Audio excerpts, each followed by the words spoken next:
it is definitely morning here where I am. We're looking at just before 5:30. Yeah, I'm gonna be trying this. We'll see if it works out for me or no. I am curious to see.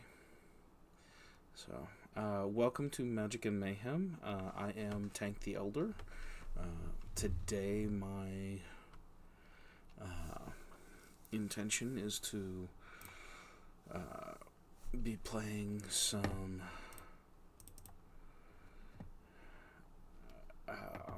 Minecraft for you guys, continuing to work on building that Star Destroyer I started.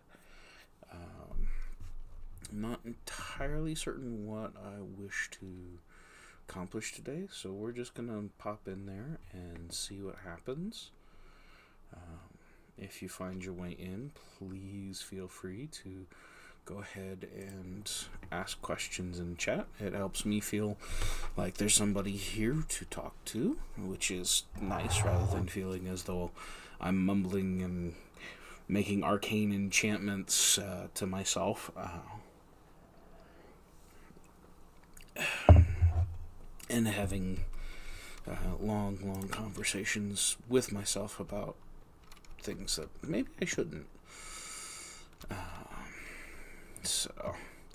But yeah, yesterday we got this put together, and that was, excuse me, one of the last things necessary for getting the overall structure of the Star Destroyer put together.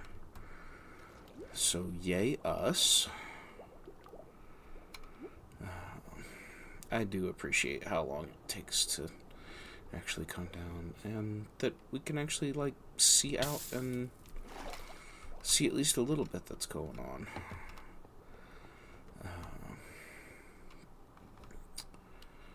Alright, so I don't think I have anything I intend to do here. So let's drop on down to current main level.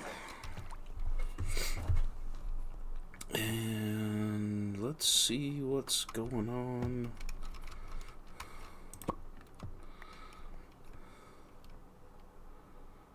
Okay, so that doesn't really change too much, which is not surprised because the back of the tower comes to right there, which is almost to the end of the map. There we go. There's some new information. So, of course, as that iron farm cranks out more iron, I have plenty of redstone to make compasses. So we will be able to get some maps going, start filling in more. But let me see. So, okay, so let's do this. Boom.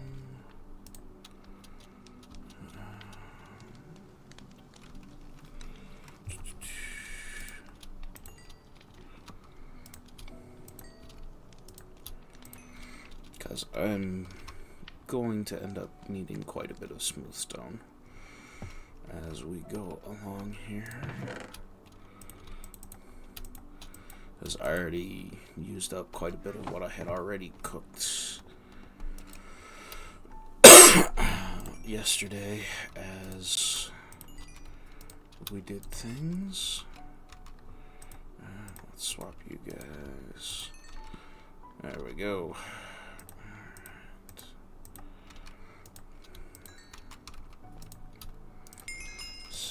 I will at some point, I know, start using copper. I have a feeling that's going to end up waiting until I have a lot more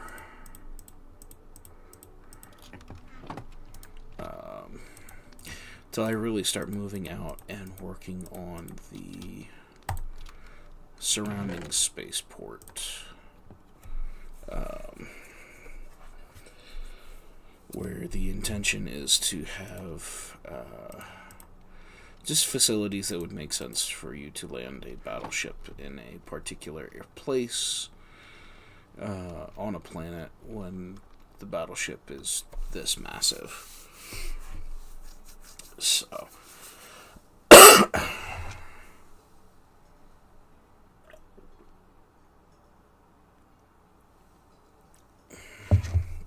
alright, now that we have done that, let's have a little bit of steak. And we got another clay block done. I do appreciate that you can now do things with dirt. As somebody who's played since 1.5, and that's not the beta 1.5, that is Minecraft released 1.5, it's nice to know that they are in fact working on giving us ways to make all of the blocks. I recognize there's a few of them they still don't. There's certain things that you still can't make just because, but the fact that we can sit there and go, okay,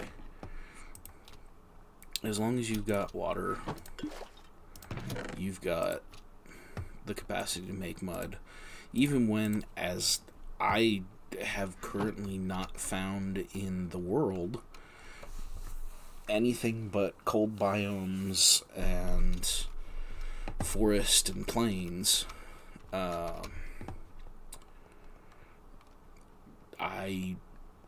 I'm not entirely certain why. Oh, where did I leave it? Where'd my boat go? Where's my butt?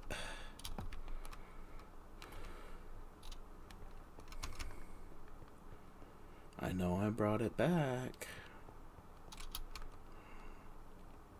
There it is. It's hiding. Silly boat.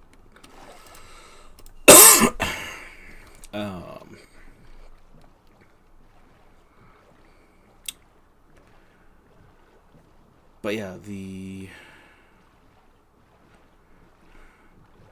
fact that they're giving us opportunities to be like, oh, you haven't found a you're in a world and you haven't found the mesa, okay, that's fine. You can still get terracotta and all of those kinds of things. You just have to follow this recipe. Okay, that's an easy enough recipe to follow. Alright, so we're gonna start smacking this down, because honestly at the moment I have some things that I would like to get built on the Star Destroyer, but I'm honestly tired enough because well, it's nice and early in the morning that instead of having to make decisions that I might end up needing to go back and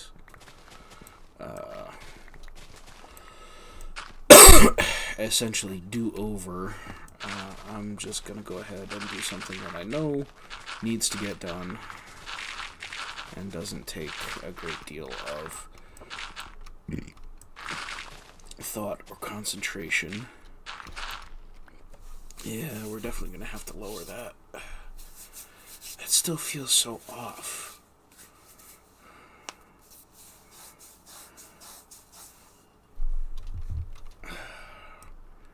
I don't know, I might have done my ratios wrong on part of that or something. So, and it is a very easy thing for me to do because I discovered, as I was measuring at one point, that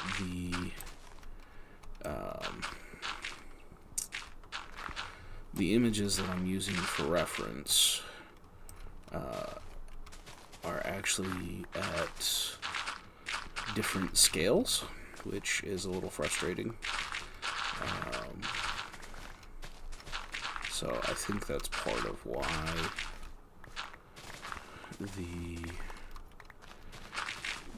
at the very least, it's part of why it is easy for me to have missed the proper range on the tower.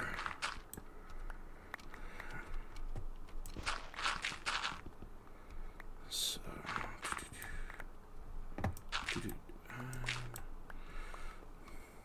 no float dirt. No dirt floats. Alright, you're full. You're now full. And that's tree stuff. There it is. It was one of the few things about the Fortune 3 pick or the Fortune 3 on a shovel that I'm annoyed about, but at the same time willing to live with,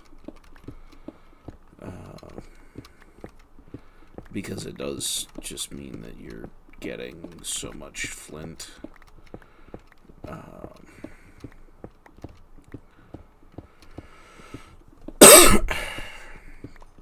Which, again, can be very good. It also can be very annoying when you're like, wait, why do I have an entire,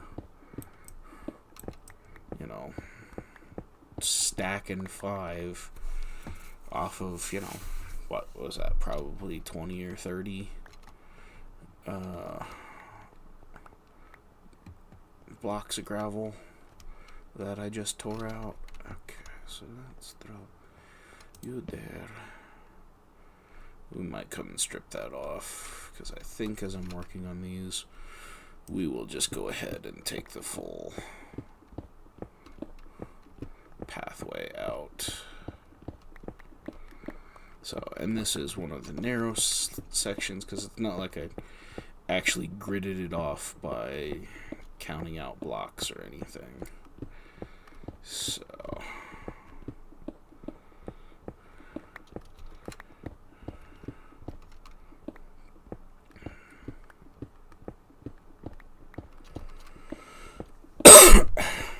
I'm gonna get a whole bunch of coal, which is good. I might do, after I've woken up a little bit more than I am at the moment, I might pull up a video for an automated smelter, just because I know there are some redstone things that need to be done, and I am not a redstone builder. It's just a part of the game that I have not bothered to sit down to try and sort out. For all that I know, there are some of you that is one of the coolest bits of Minecraft. It's your favorite way to play, and I've seen some really cool things that people will do with it, and I appreciate that there's ways to automate a lot of the things that become tedious tasks. Ow. Okay, I'm a little upset about that, but it is what it is.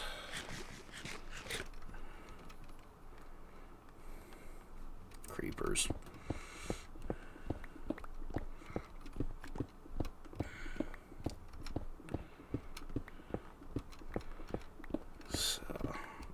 Probably should put the hostile mobs a little bit louder than I had them. I turned it down because I do have a blaze farm where I will go for levels and everything. Alright, come here, you. Oh, yeah, definitely come here.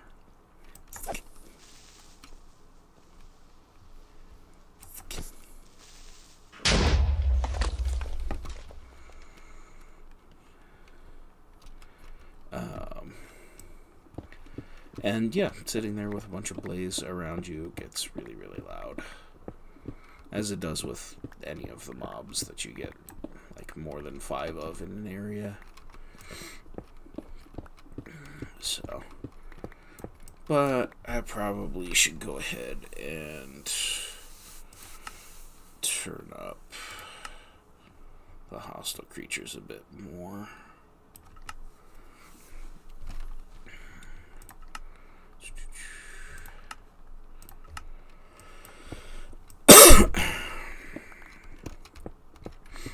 So, boom. And kaboom. Alright. So that is done.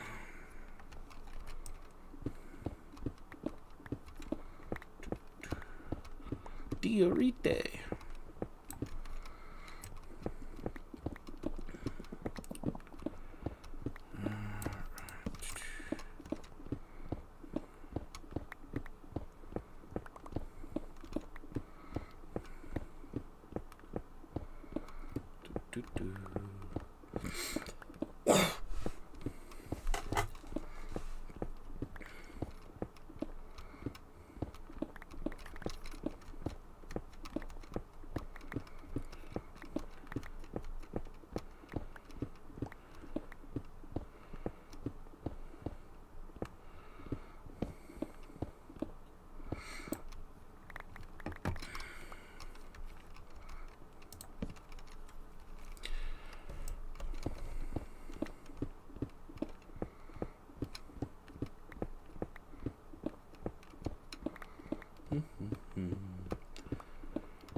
So yeah,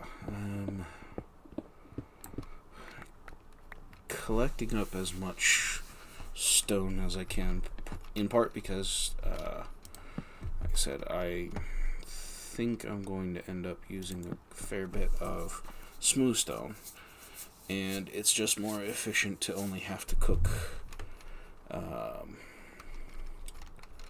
detail, like I only have to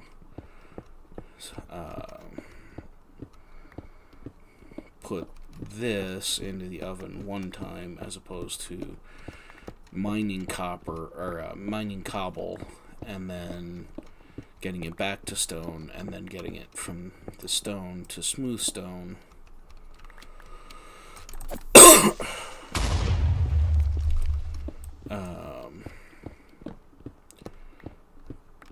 So, okay, are you guys using... I think you're...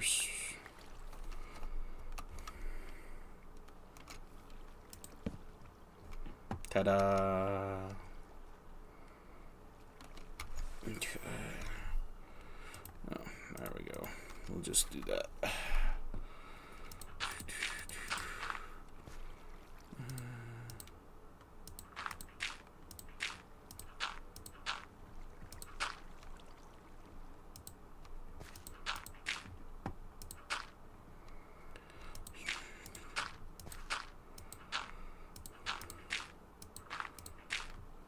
Alright.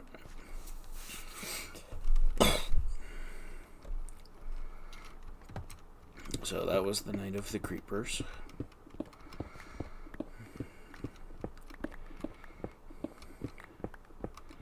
So this is going to be a pretty easy one to strip out.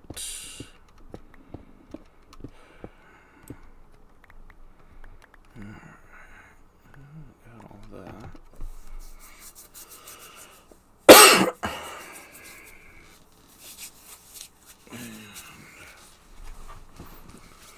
Take another drink of water, because I can tell I'm talking a lot for where my voice is.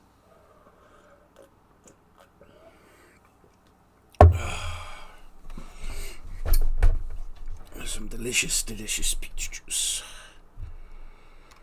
Alright, so let's come grab you.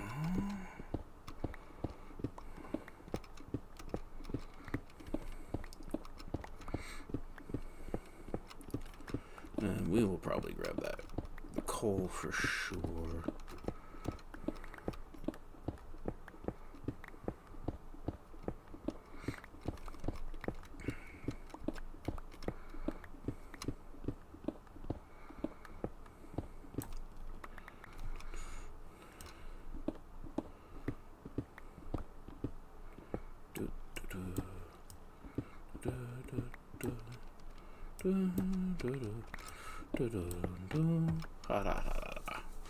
Ba-da-da-da-da.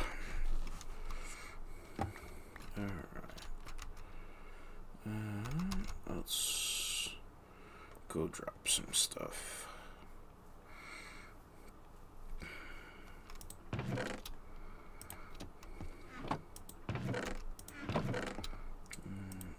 Oops. Well, I guess, yeah. Can do that for now. What's the birch?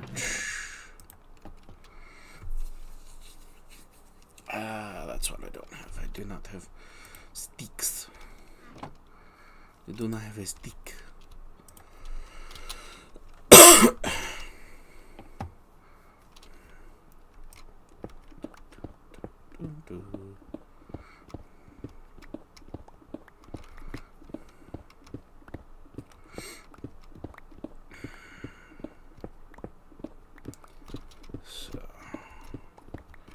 Probably should have sat down to come up with something particular to talk to everybody about, just to get in the practice of talking as consistently and smoothly as possible for videos like this, streams like this. But unfortunately, my brain's a little tired still, because I have not yet caffeinated. And while I do, part of me does hate the fact that I lean on caffeine as hard as I do, coffee's tasty. And so we just, we put in the time. And that's okay. Nice. It will work out.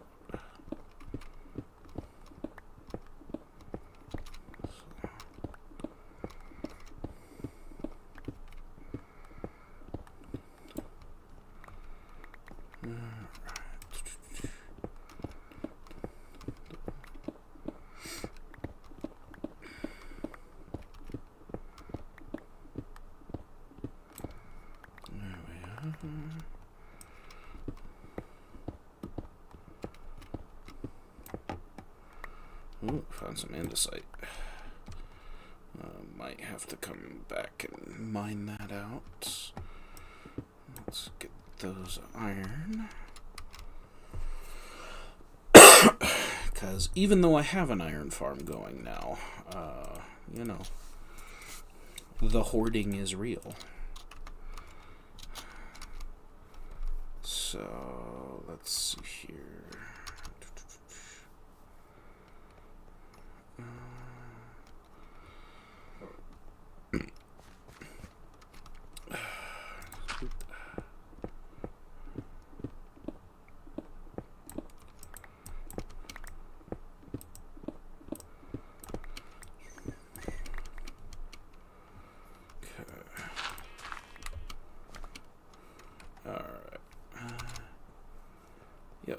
I think this is the one.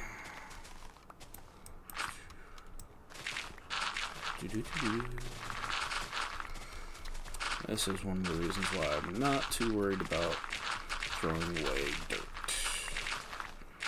I have a major terraforming project, and I'm largely trying to keep the dirt. Like it's still a resource that is technically finite. But I don't know of anything that I would be doing that I'd ever use more than a couple 100,000 blocks of dirt at a go. Because when it comes to terraforming, I'm not the kind of person who's going to pull a B-dubs and just build an entire new mountain range just because. Like, that's just not what I do.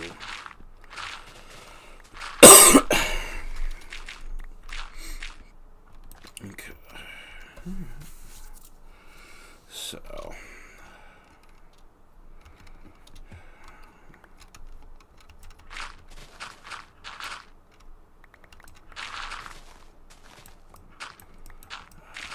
Go through here and get all this.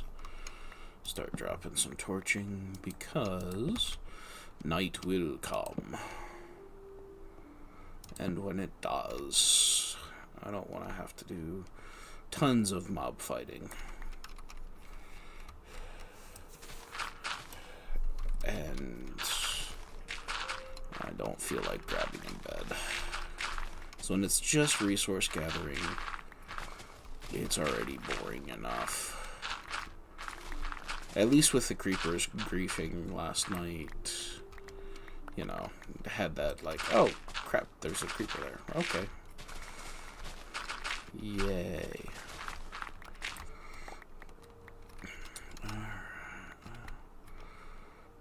I'm picking it up pretty soon anyhow, but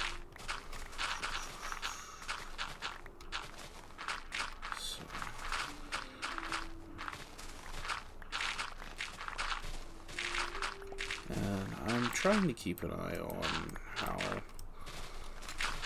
this is all getting cleared out. I will do some rebuilding of some sort back here.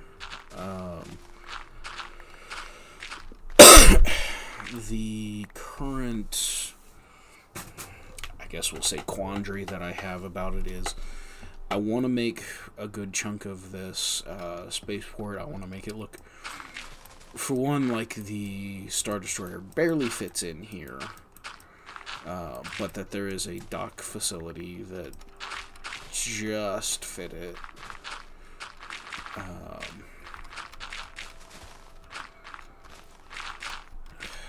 So I'm trying to figure out how I want that to... oh, I'm full. Inventory full.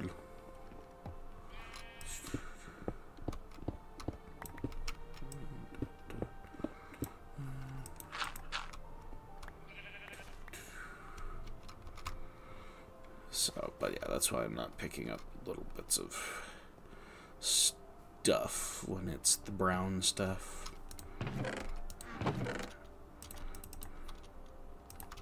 Goodness. Gonna need more boxes just for dirt. Come on here.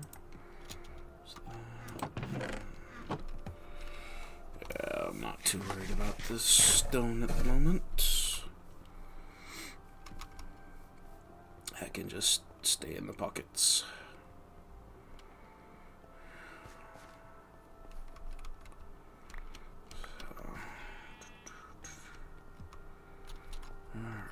So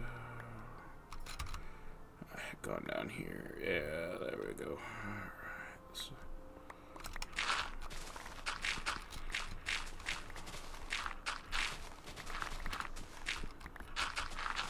but yeah, for the moment I haven't really sat down to figure out what I'm thinking for what the dock should look like. It's part of why for now we're just settling for terraforming, and once we've terraformed we can go back and figure out what we want to do there.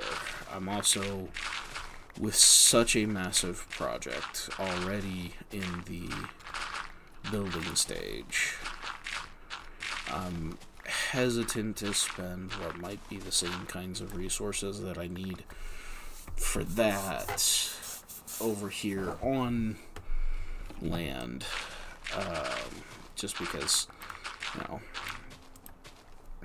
it's going to cost me that many more resources to build again. So and since I'm not really using, like, if I built a stone generator, and now that I have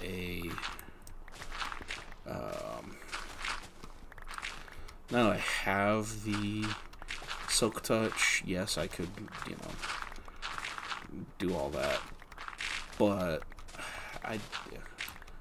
aside from playing Skyblock or, some of those kinds of restrictive gameplay type things, I have not really found that to be especially useful in any way. Like, yes, you can create a generator, but there's thousands of blocks of stone just under your feet. So for me, that's one of the you can, but why would you, of Minecraft logics. And again, for a special use like Skyblock, where you're going in knowing, hey, we're not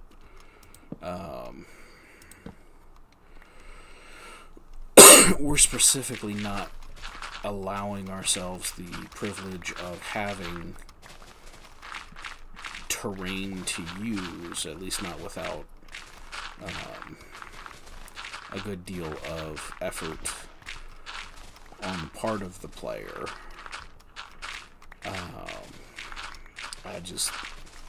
I've never seen the usefulness for it. So, and that very well could be a failing of mine, that, if you've got this world full of resources, why would you not use the resources you do have?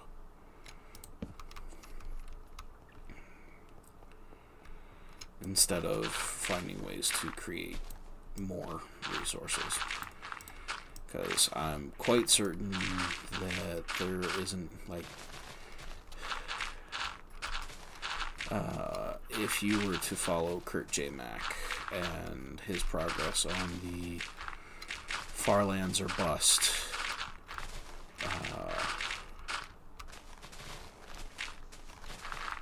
his effort to get all the way out there, dude's traveled over millions upon millions of blocks. And even if you were to say, let's restrict the world to the blocks that he's walked over, and when you consider that that's still the old style world generation, where it only goes up to, is it 256 up, and 0 is the absolute bottom of the world. Like, even with that restriction, there's still millions upon millions of blocks that you can use to create whatever you can create.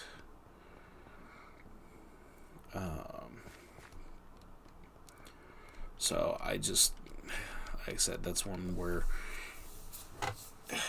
having the capacity to sit there and, like, make clay, completely worth it to me. Because while, yeah, you can find different places, and now that they've added in the lush biome, or the lush cave,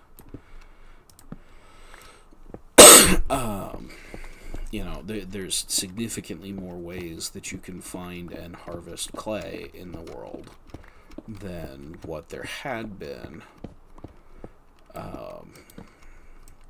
It's not the same as sitting there going, okay, well, we can essentially infinitely find and use these blocks the way that you can with stone.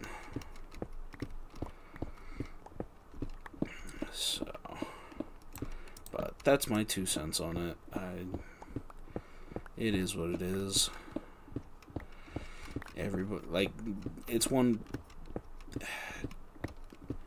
I like playing Minecraft a certain way. Others like playing it different ways, and that's fine.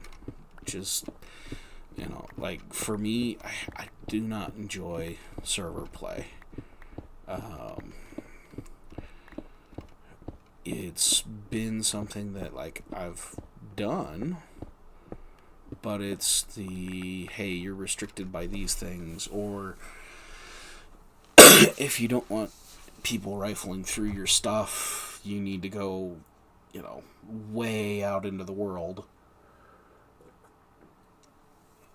And more than likely, wherever you go, whichever way you do, eventually somebody's going to come hunt it down and be like, ooh, I'm going to take things that you've spent time and effort doing because I want to use these things. And so I think that was another creeper. It was. The snoot.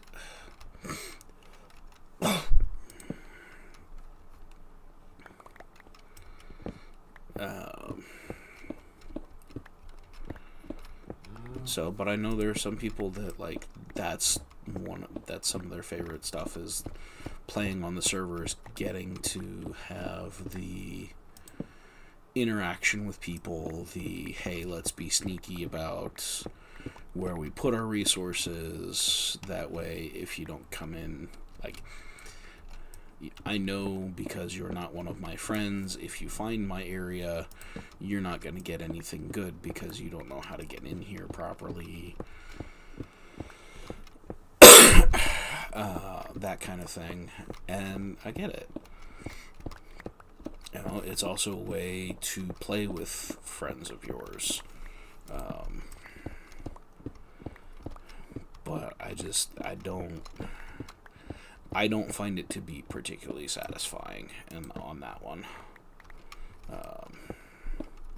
Some of it may be that I have not yet found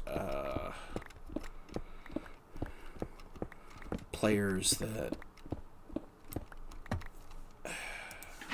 Oops, that is not what I intended to do. Did I get lucky? Oh, I lost one. Oh, two. Okay. But yeah,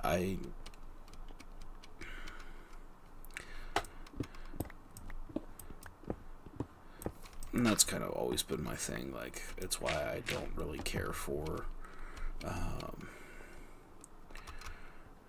MMOs.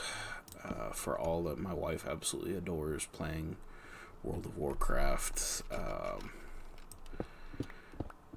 I look at it and I go, okay, the fact that there are certain things that I have to grind through, but the only way to really grind through is to have a group there working with you to do it. I'm like, the point of games, as far as I'm concerned, is having something that you can pick up and you can play as it fits your schedule.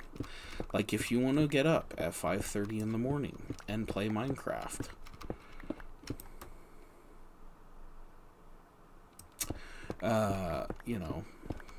there's nothing stopping me from doing that.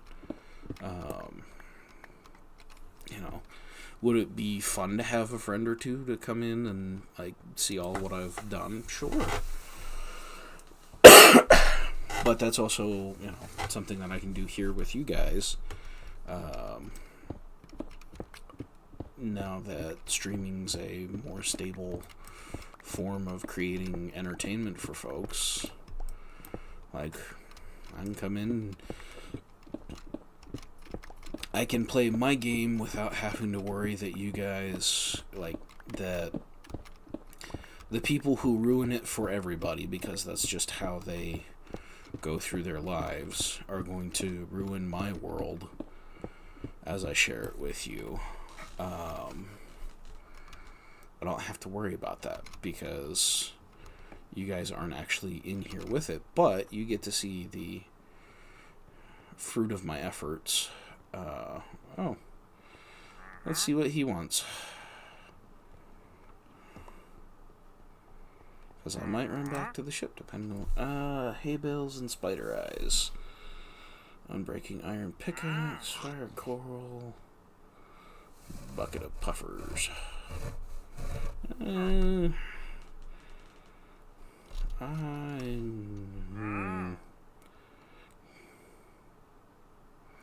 Part of me says grab the mangrove, because mangrove is a very, very beautiful block. It's also 5 emeralds. Let's get rid of that.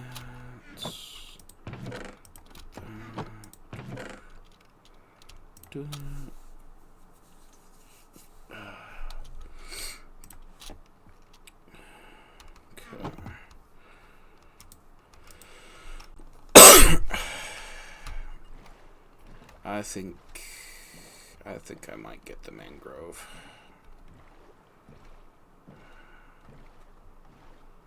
So we'll run up and grab the shiny box. Well, we'll grab things from the shiny box.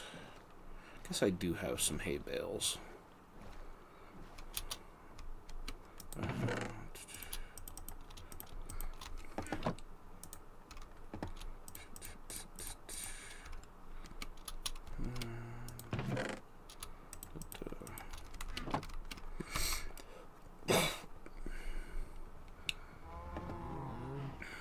So, yeah, because I'm trying to think, where did I raid those from? Okay, so let's drop off more. I'd be surprised if he took more than that. There's that. And, oops, shiny box.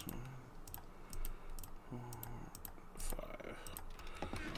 That way I am guaranteed one of what I really want, and might mostly replace what I'm spending.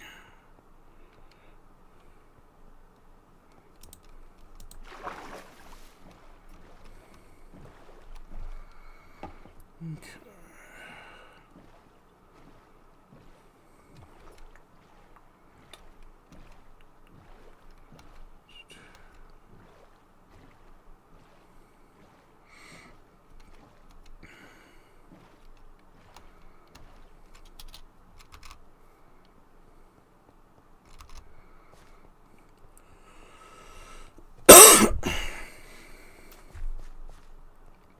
It's always kind of fun when they show up now. Let's see what you can get. Okay, so let's start by selling. Bought 2. Fair enough. That is what I want. So, and fermented spider eyes is not something I have invested effort into at this point. I don't know if you actually need to be by water, but it makes sense to me, so we're gonna do that.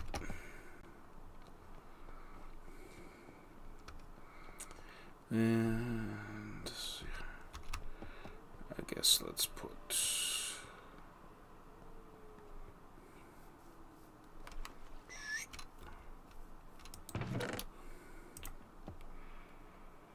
let's put those away for maximum inventory space.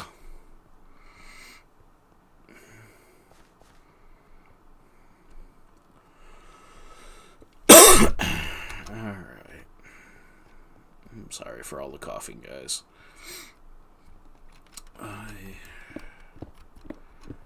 have been taking my medicine and doing all the things that I can to get past this cold, but it's being a stinker.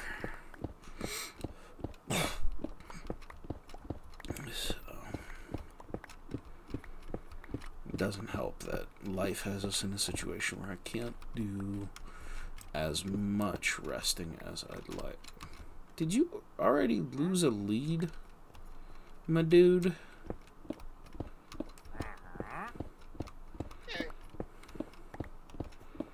You're not exactly cautious with your stuff, are you? Okay. Like, as much as I need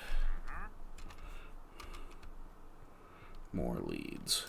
Do that. Hey, dude.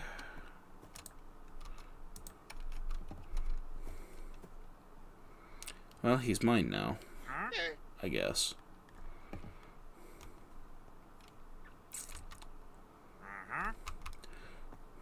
Alright, come on. Come on, new llama.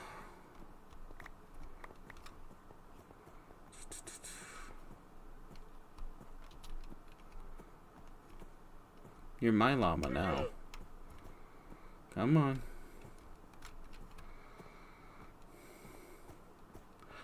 No, I'm the one with the lead. You follow me.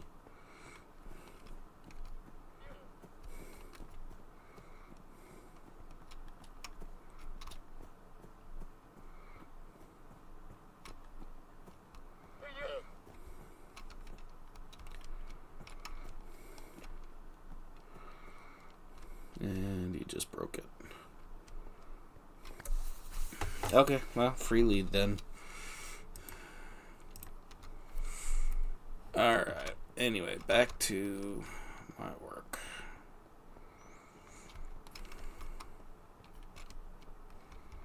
Okay, my brain's seeing things. I'm not crazy, but I play one on YouTube.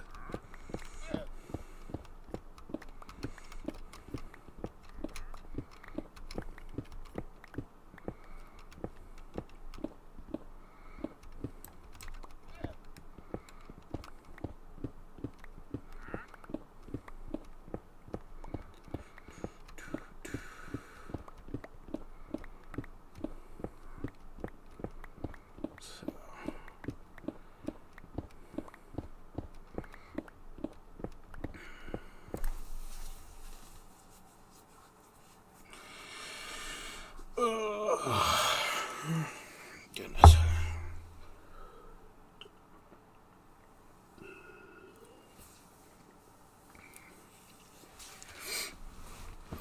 That is some high quality peach juice.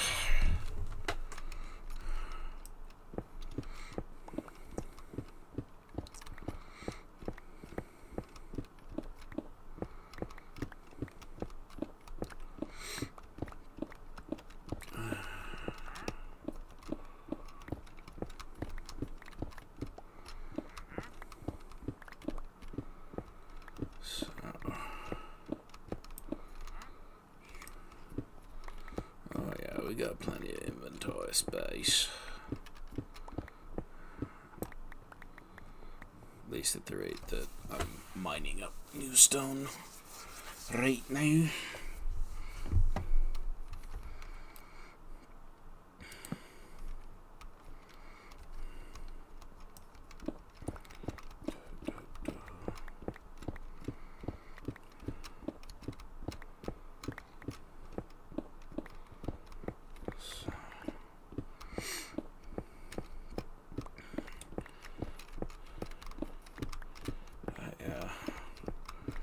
We'll see how far back I actually end up pushing all of this. In part because if I get burned out on Gray and the Star Destroyer, one of the things that I think I've decided for this world is it's going to be full of whatever kind of buildings and things that I want it to be full of. So, like, I'm going to try and be, like, if I go for a nice medieval castle build, I'm going to put that where it's not, like, right up next to the Star Destroyer. I'm not trying to violently whip people's understanding of how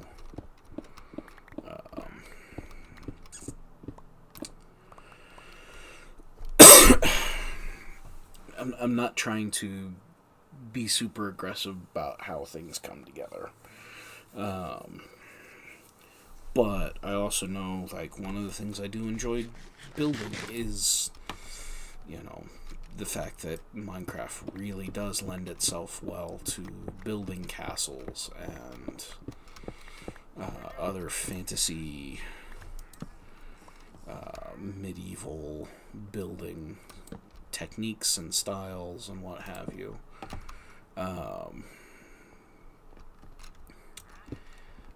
And because at this point I don't have any plans for a new world, what have you, I'm not in hardcore where if I died while I'm doing all of this, it gets wiped.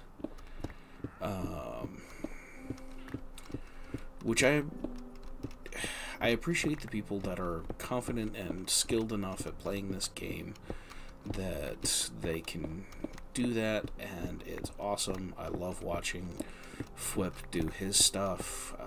It's just awesome. But that's not me. I'm not playing with that challenge curve in mind.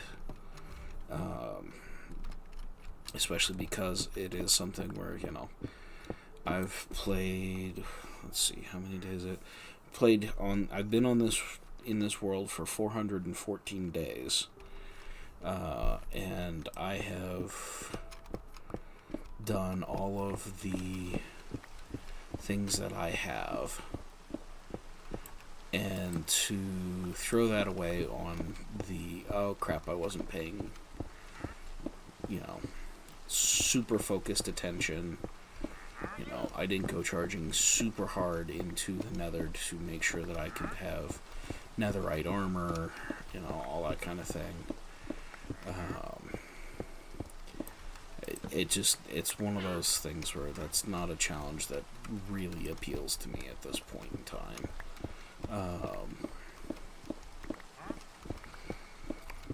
Because the point of this world is to build the Star Destroyer. I just know as I get some things done, and as I keep playing, there will be times where I go, okay, I'm really sick of gray. And even though I have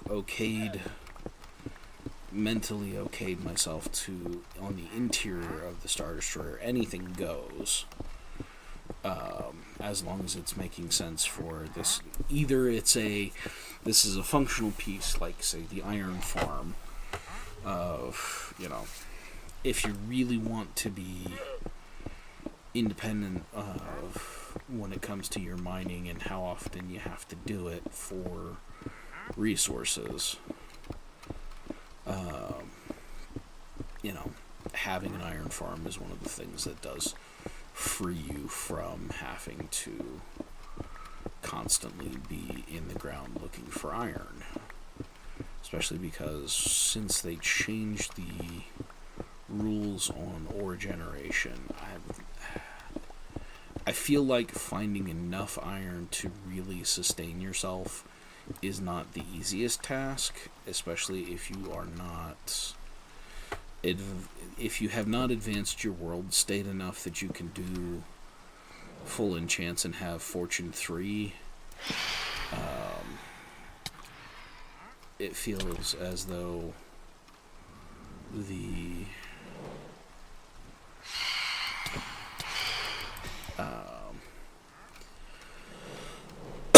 new ore generation just doesn't let you sustain your tool generation the way that it did before. Now, again, that's my perception. That might actually be entirely false, but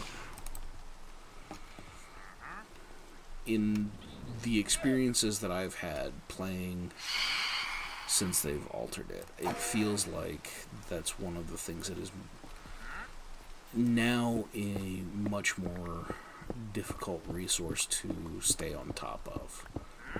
Where, in the various worlds that I've played in before, trying to stream it, it's a relatively straightforward, you go strip mining for half an hour, doesn't really matter what part of the world you're in, you'll find what you need. where now they've really said it, and it really feels like, okay, you gotta know where you're headed.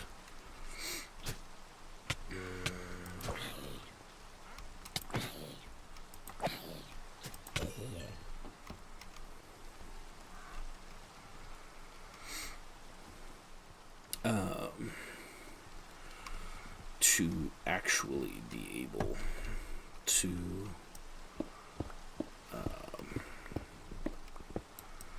get enough. And then, like I said, you also have that complication of, because they've now made it that you mine or it's not just grab the block of ore, throw it in the furnace, and get iron bar.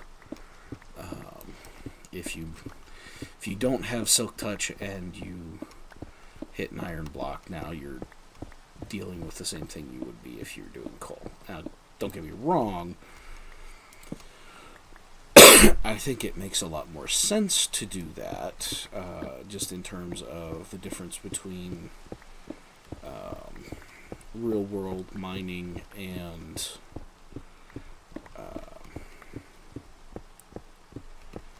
the abbreviated process that is Minecraft smelting. And I'm okay with that. Like, it's a game. I'm not expecting, if I wanted a mining simulator, I'd go find somebody who was doing an actual mining simulation to have that. Where you've got to do kind of like the TerraCraft. No, what is it?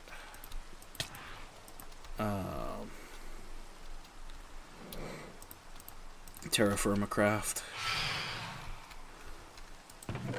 where you really do have to build your mine with supports, or it does eventually collapse, and you may or may you're very likely to end up dead just because of too soon.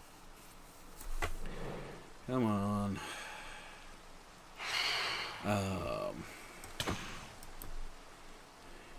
But yeah, I'm not looking for that level of realism, and even there, it's relative realism.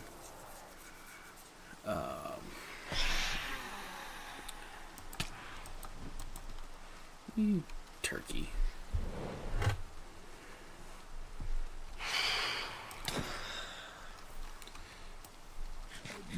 Because, even there, it's not 100% like, okay, if you have a mining collapse, this is what's going to happen to you. Because ultimately, however much realism you want to stick into a game, it's a game.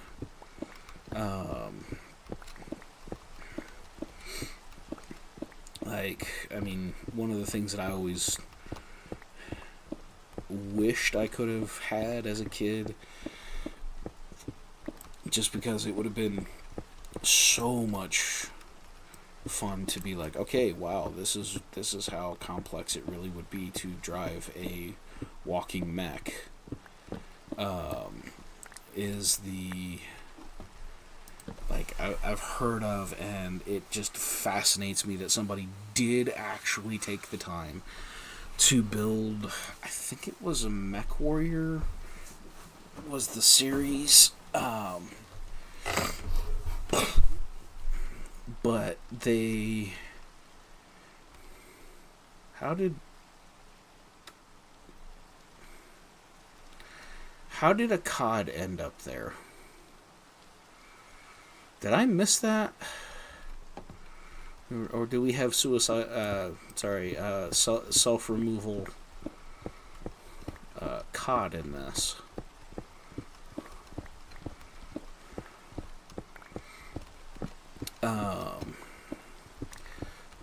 But they went to the time and effort to create a full cockpit panel for driving the mech,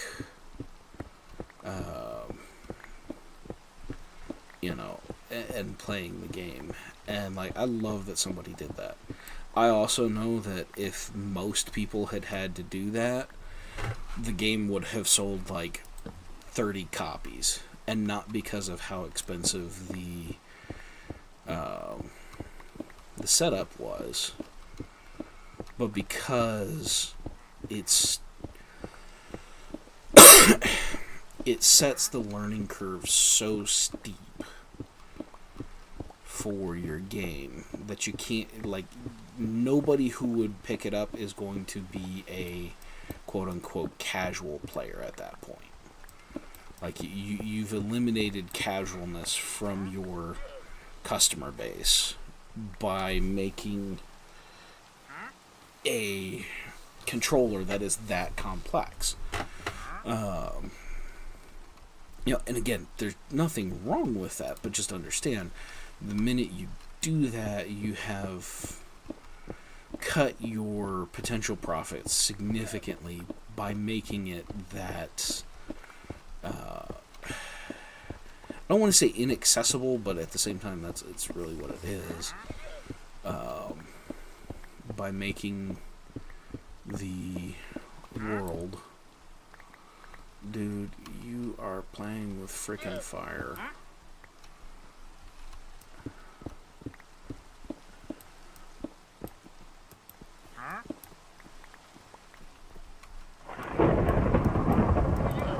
Really?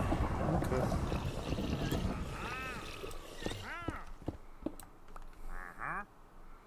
The hell?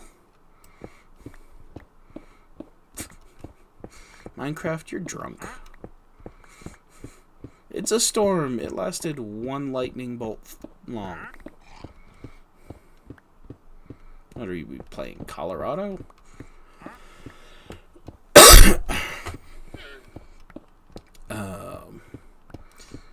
But yeah, I mean, because even like some of the various flying simulators, you pretty quickly realize that the more complicated you make the controls, for all that you're gaining accuracy for what somebody who's attempting to fly a, let's just say a commercial airliner, like you can create the infrastructure for them to have a fairly realistic experience of commercial flight. But what you do gain in that, you end up losing in the restriction to, I don't want to put the time, like, for as much as I would love to fly, I'm not going to put the time and effort into a flying simulation game. If I'm going to fly, I'm going to see if I can find a way to actually learn. And even though there will be plenty of simulator things that you get put through, because it's still a lot easier to teach somebody to fly a commercial airliner in a simulator than it is in, by having them crash 2 or 3 airliners. It's still the kind of thing, like, for me, it's the, okay, if I'm going to go through the effort to learn this, then I want the payoff of actually being able to walk into an airlines and go, I can fly. And it not just be some sort of weird Shrek reference. He can fly. He can talk. So yeah.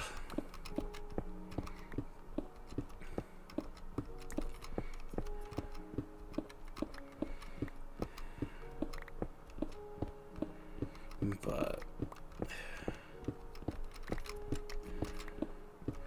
and I think one of the best things about Minecraft is the fact that so many of us can find a way to play the game and, like, enjoy it. Like I said, I'm not somebody who really gets into redstone very much. Like, I've never built a railway. There's just all kinds of things that I have not done.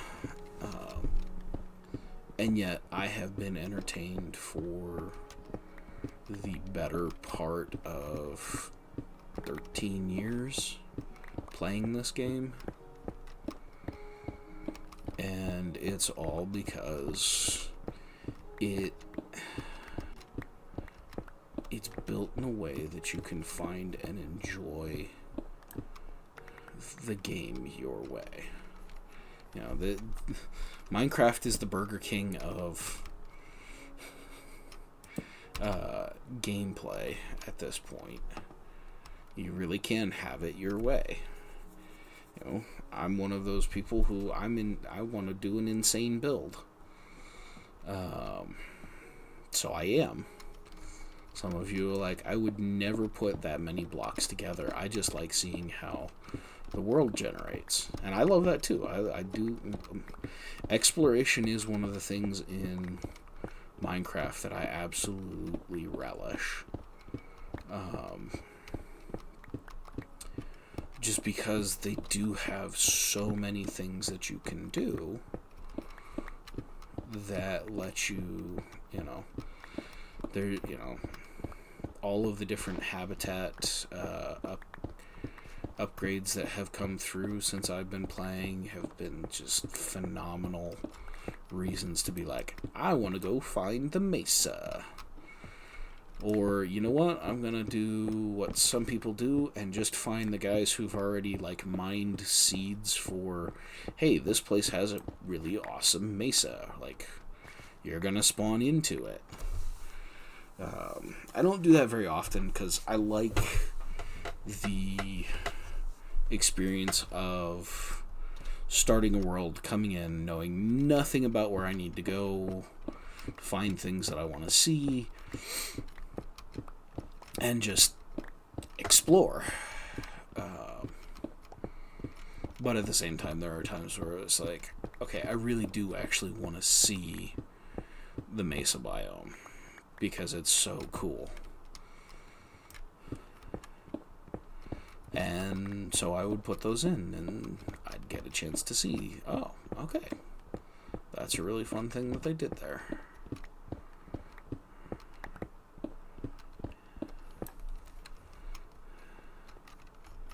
And then, get into it and see, and then you have somebody like Zisto coming in being like, I'm going to build a just completely high-tech looking, I think he did it as a Taurus, if I remember. I mean, again, I'm talking more than 10 years ago, or around 10 years ago these days.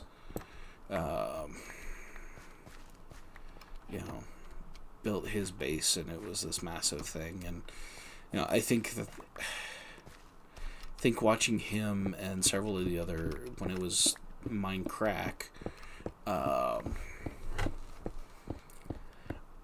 when that was kind of in its heyday, I always felt bad when they changed I understood when they did why they would, because there was a period of time there where the updates that came through in a year were so worth stopping what you had done and letting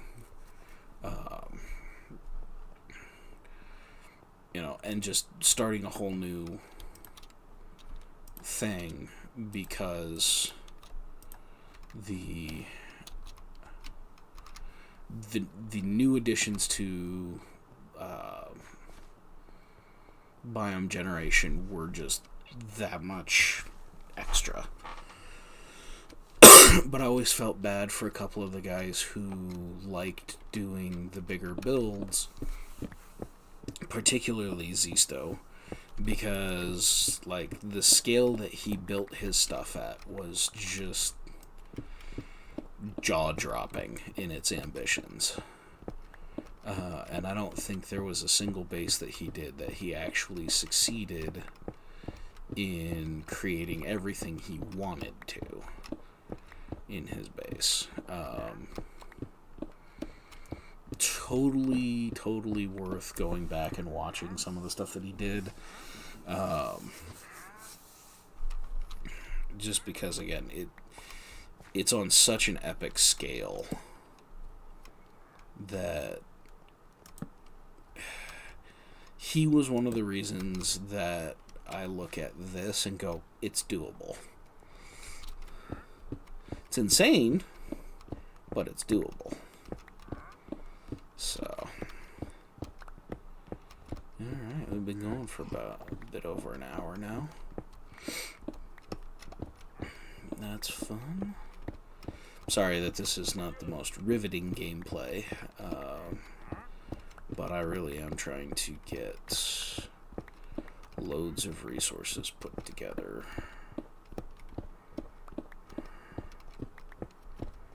So that we can go up and build for a while at one go. It never ceases to amaze me how quickly this all vanishes. So, and there are certain things that I'm building that I know I don't want to just... I don't want to just put slabs on just because I can cover the ground. I can cover area that way. No, thoughts.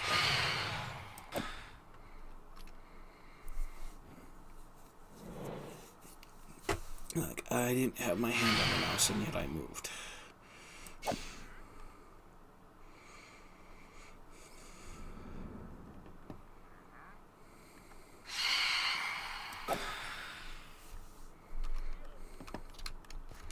You'd think after the first couple of times... Just a second, I need a glug glug.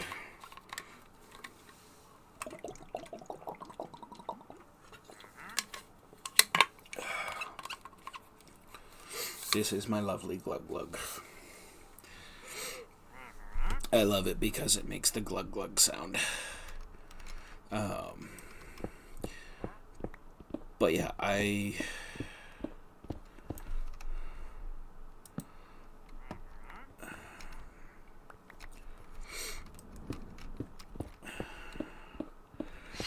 don't want to do slabs everywhere because, like, I want to do them in the places it makes complete sense. It's why there is so much of this that is already built on for slabs. But I do want there to be legitimate... So, like, I tried doing okay, well, we'll just leave hollow spaces, and then I realized... Okay, even if I do slabs and make it easier on myself over there, if something spawns in, like if a creeper spawns in, it's going to be blowing chunks out of this if I don't have certain parts of this built solidly enough. And like, the notion of a creeper being able to take out a Star Destroyer is just ridiculous to me. And so I want to go through here and have certain things that I go, okay, this I can afford to do slabs on, because I can build the interior of the Star Destroyer in such a way that it works. And it also doubles the amount of resources that I have. But there are some things like the outer skin that I'm like, nah, I want to make it thick enough that it makes sense that this is actually, you know, an armored Star Destroyer. You know, if you walked up to it with some form of Star Wars laser gun and shot it, it would go... What was that?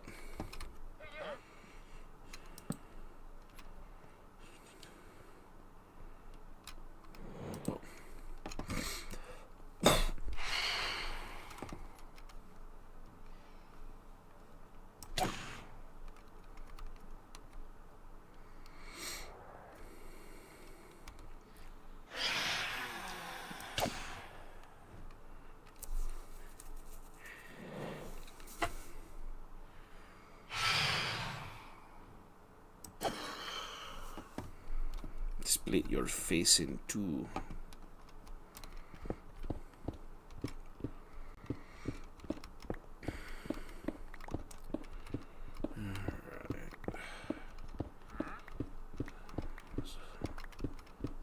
We might need to run to the Nether here in a bit.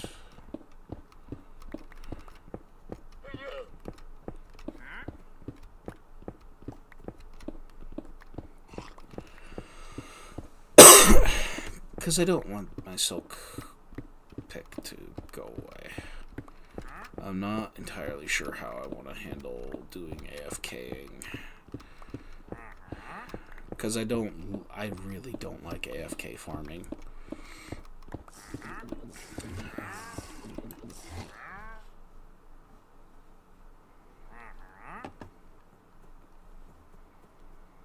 Y'all heard that, right?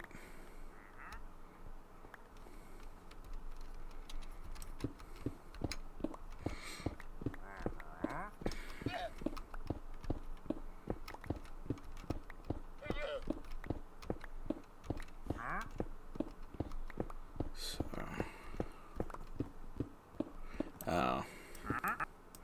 That's what she said.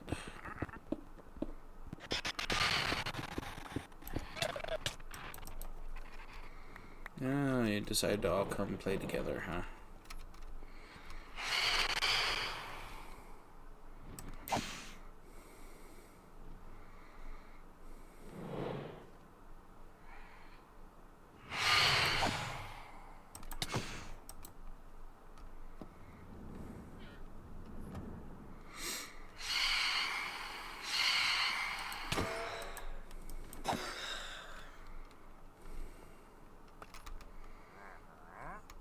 Annoying buggers. Excuse me.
Whatever.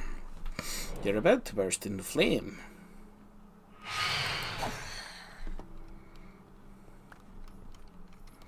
Don't worry, I killed you before you had to worry about that. It was a mercy kill. Alrighty.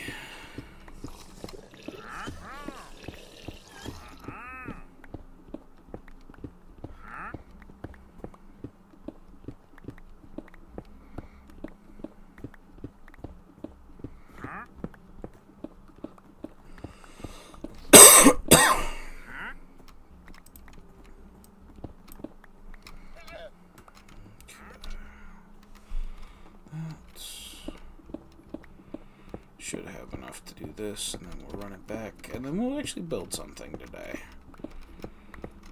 So...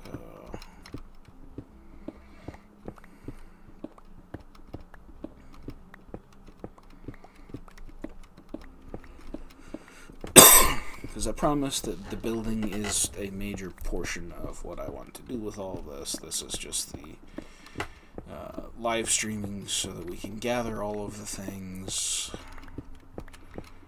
Probably should go through and edit certain things so that I can go, oh, okay, this is what we're actually needing to do.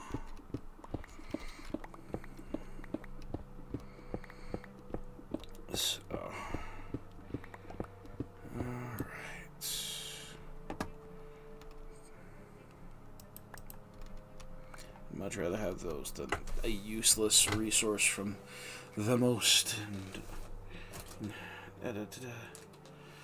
Oh. Goodness gracious. When did you get in here?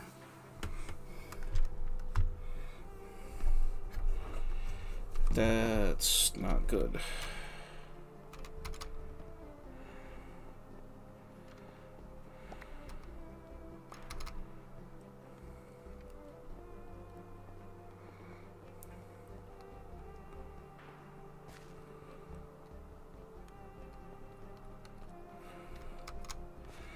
Good morning, my love. Alright, let's go take our goodies out here. Oh, look, it's a dolphin! And what was the yes in reference to? Because I did not see when you had actually popped in here, unfortunately. The way I had chat. That's my bad, not yours.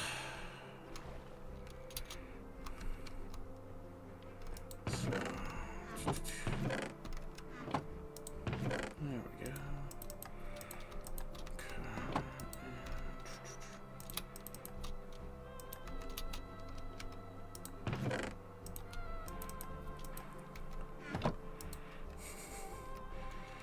Time delay is something that I am amused by. So I asked you something, but it's going to be just a few minutes. Or a few moments till you actually catch up to that point in the stream. So, but now that I know that I have somebody here to chat with, especially because she's my favorite person. So, everybody, this Mountains and Mayhem there is my beautiful, beautiful bride, Alora Star. Okay.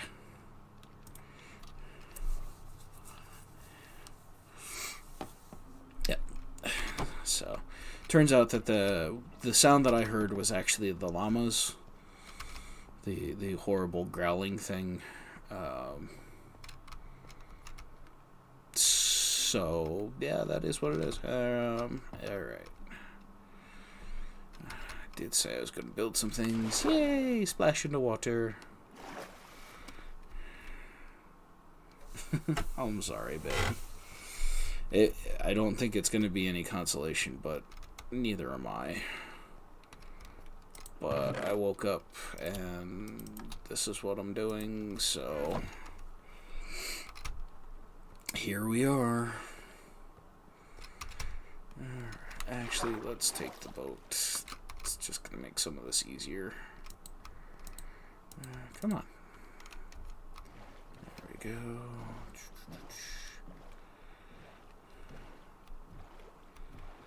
So I'm not eager to get in and mess with the stuff underwater just yet. But that doesn't mean we can't start filling our sections in.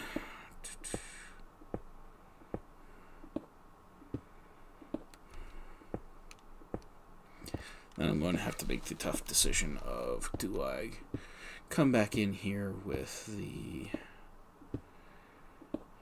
andesite to add that little extra pop.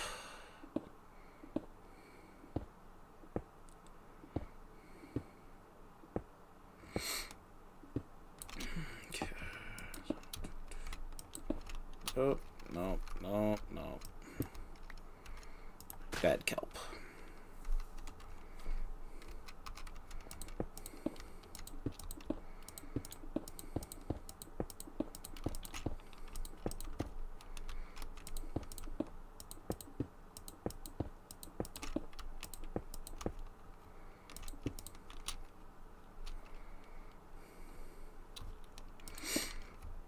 There's one thing about building this right where it is that I'm mildly inconvenienced by.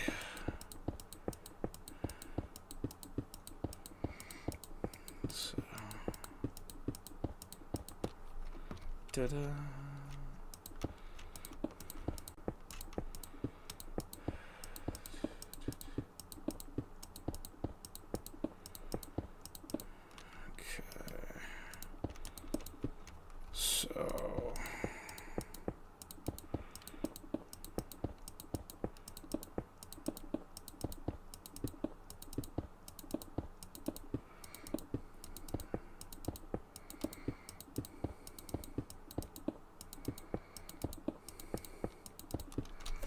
Alright, so that is one section.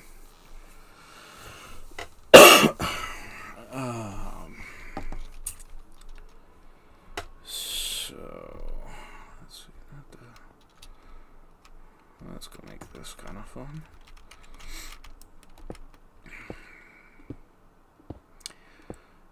Yeah.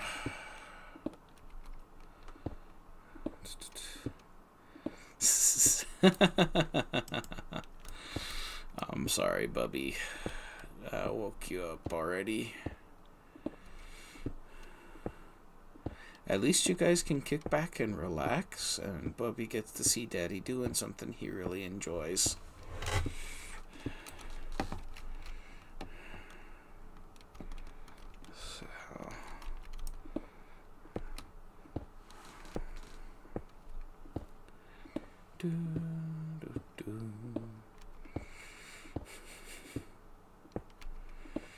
That does sound like a Bubby appraisal of the situation, that's for sure.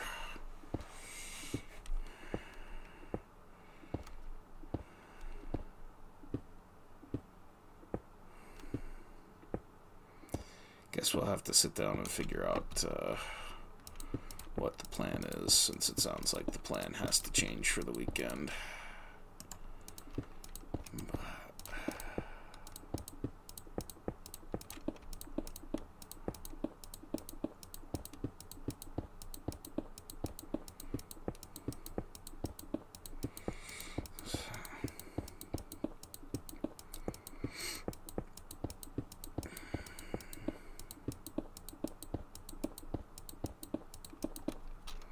Ta-da! Oh, I need to stretch.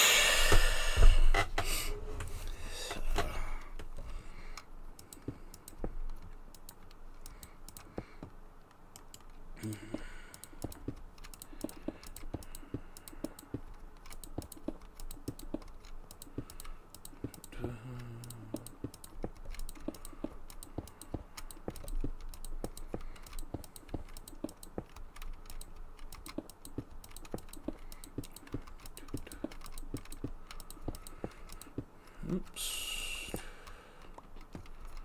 I think when I get this all laid in, we'll come back over with some... So we'll replace this with other materials, and then fill the inside with... Well, I mean, I need you to be there, so... but we will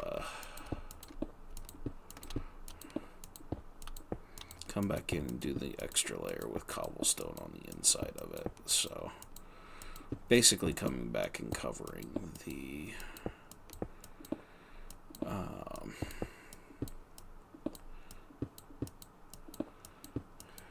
the stone with cobblestone too, as filler.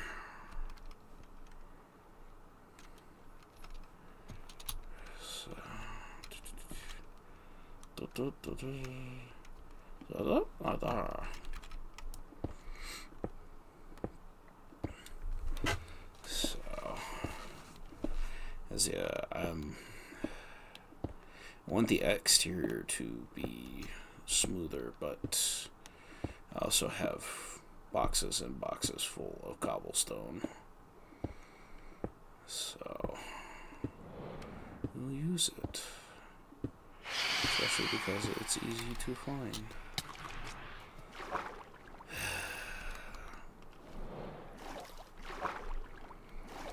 You know what?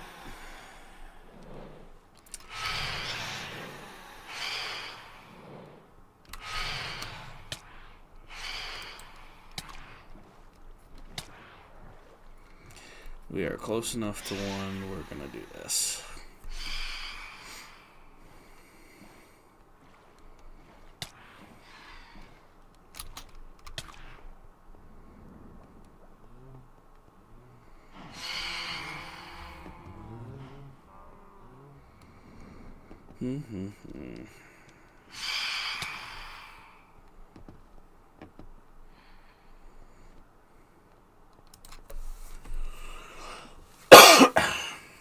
I'm not messing with it while I'm building. Go away. And you know what? We're gonna have a backup for tomorrow, for tonight.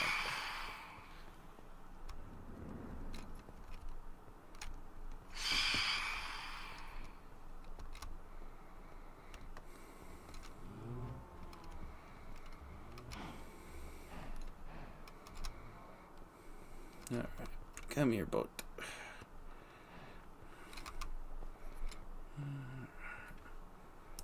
Yeah, and here in a little bit we'll go check on that iron farm, see how much it's made in an hour and a half.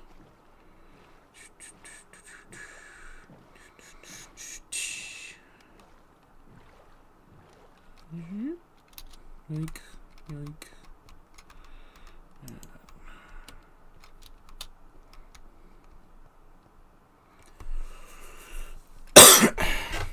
Yeah, I heard the screams just before, the shrieks that they gave just before it whacked me. Okay. When I'm mining, it's not that big a deal. When I'm building, especially if I'm in the middle of trying to build something that I gotta count, no thank you. Let's not do that.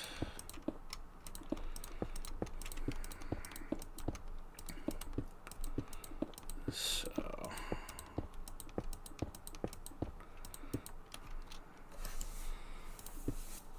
alright, so there's that.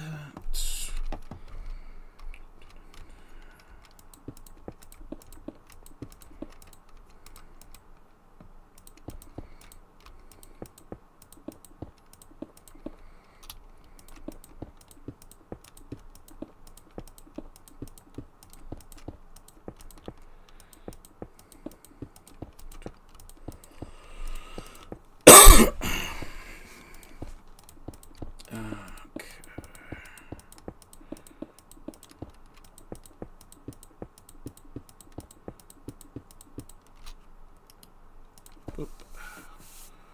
Boop, boop. Okay, so now we'll come here and drop all this stuff in here.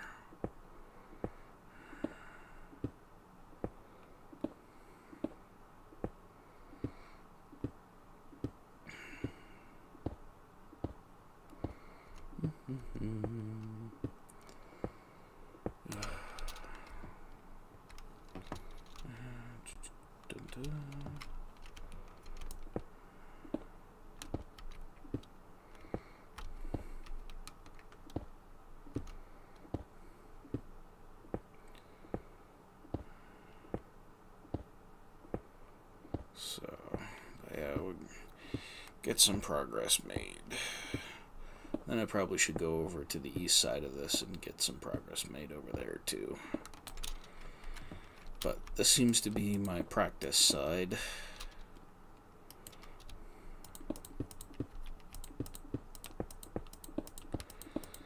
So we practice and figure out what we're doing, and then we do it right on the other sides.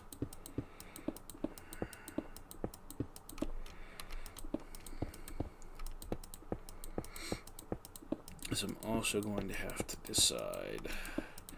I think I know the answer, but in doing up here,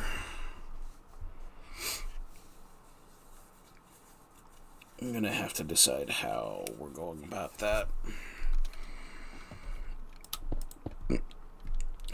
Excuse me.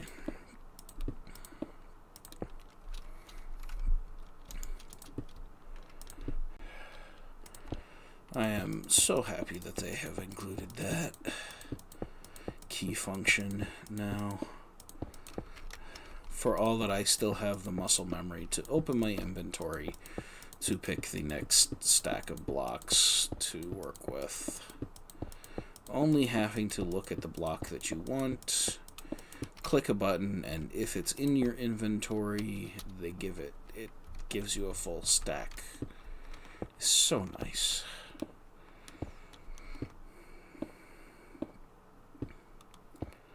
So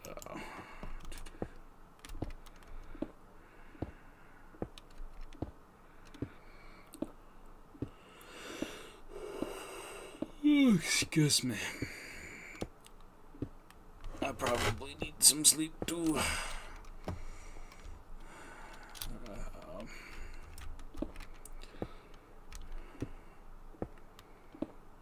And I didn't see any caffeinated tea up there, but I also don't know. I know we have mint. Okay. I love you too, Laura.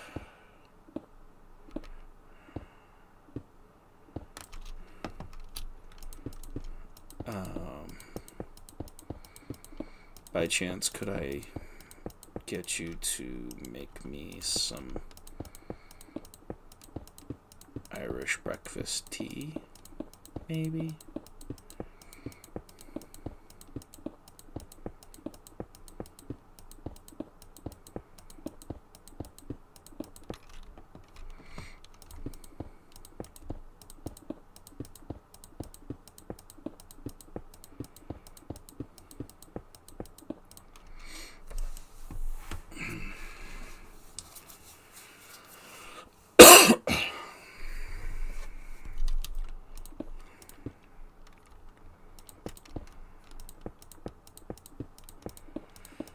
You know, you might...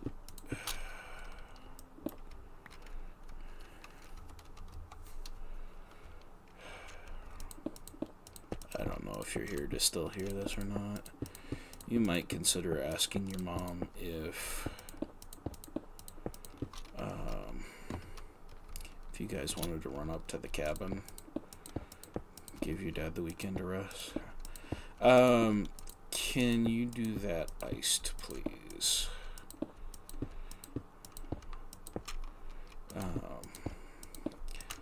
But you possibly could see if your mom would be okay. The three of you go up to the cabin. That way you could even tell her, hey, then we can make sure everything's ready for next weekend with your brother and his family coming. Still give you all a chance to get away for a bit, even though it's not what we really wanted.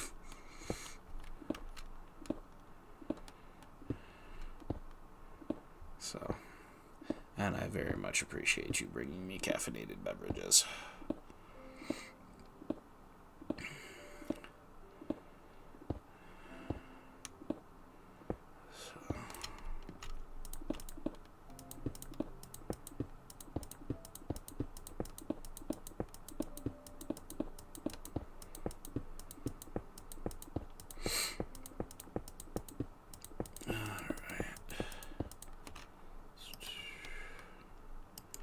More bricks.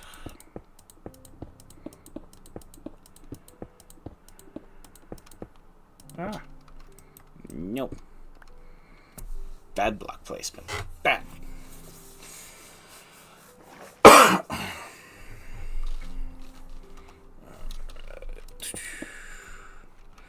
the nice thing is, for all that, I've already installed a number of them up there, so it's less... It's not going to be as noticeable, I'll say. I do appreciate that the further up from the water I get, the less stone it takes to fill each of these in. Because as you can see, it keeps narrowing. And soon I'll be under the engine.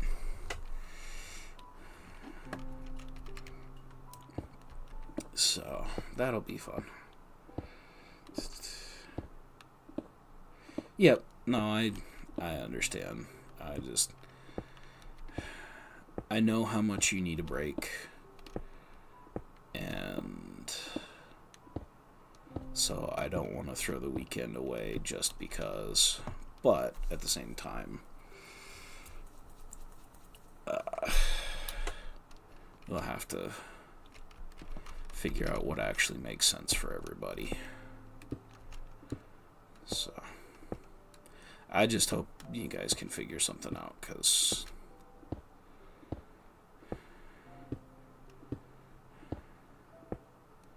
well, it would be good. I mean, not that you're going to be disappointed to stick around here and get a chance to hang with me and Andrew and be able to... Do I have an empty inventory? I do. Alright, well,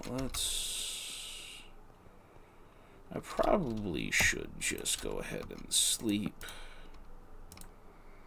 Sorry, trying to get into bed too far away.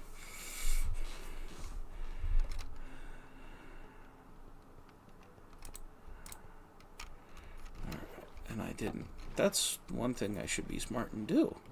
And then I can just stay here placing more blocks for way longer.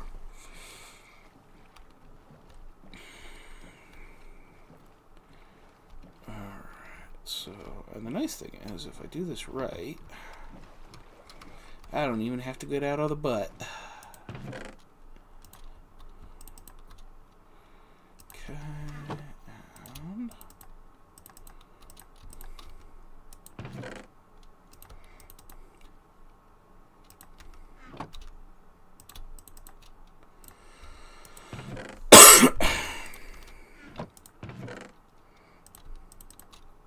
Oops.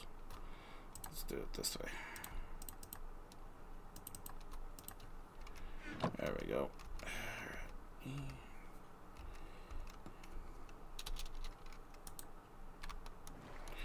Alright, let's go take this fully loaded boat over here and do some more work.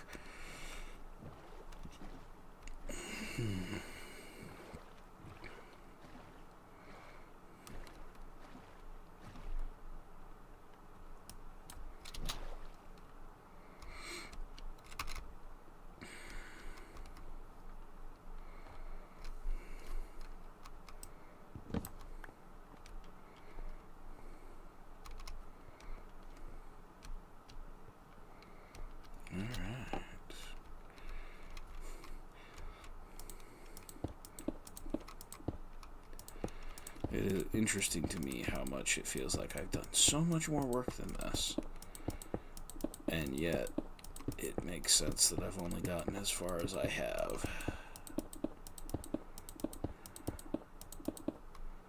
So.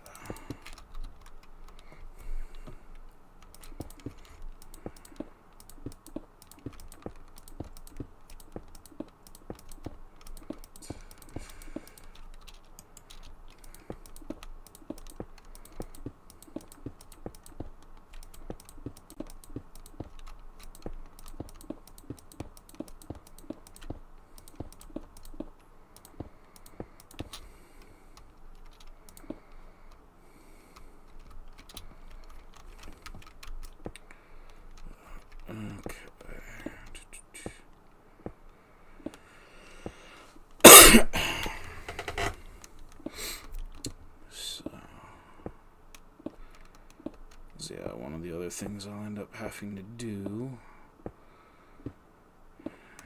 is sort out on this narrow stuff what I'm doing.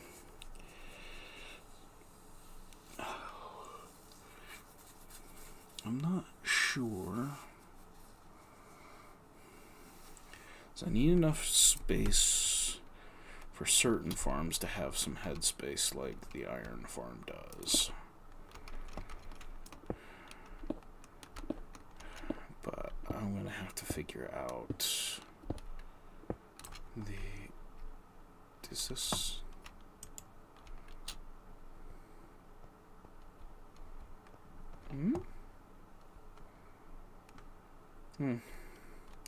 Must have messed my count up or something. Well, oh well. We're not striving for perfect symmetry. If I was doing that, I'd have designed this in a different program and just plopped it in here. I hear my little man's feet running around.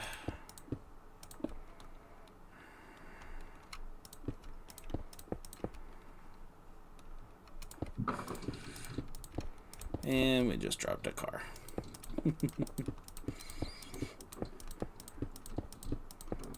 So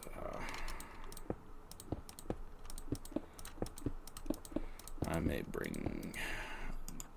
I think we're going to try and get this connected up with all of that, because that then actually finishes this whole side, at least for its first layer. At least the bits over the above the water, it does.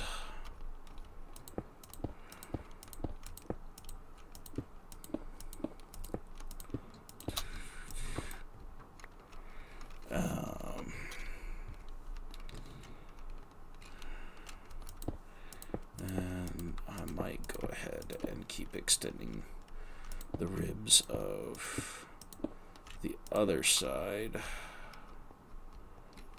so as to create the appropriate framework to do what I'm doing now, but on that side.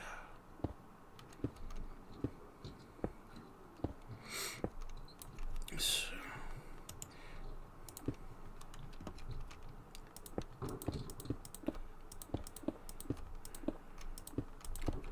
I don't know. I doubt you can hear him, but I can hear my son playing with his cars right over my head.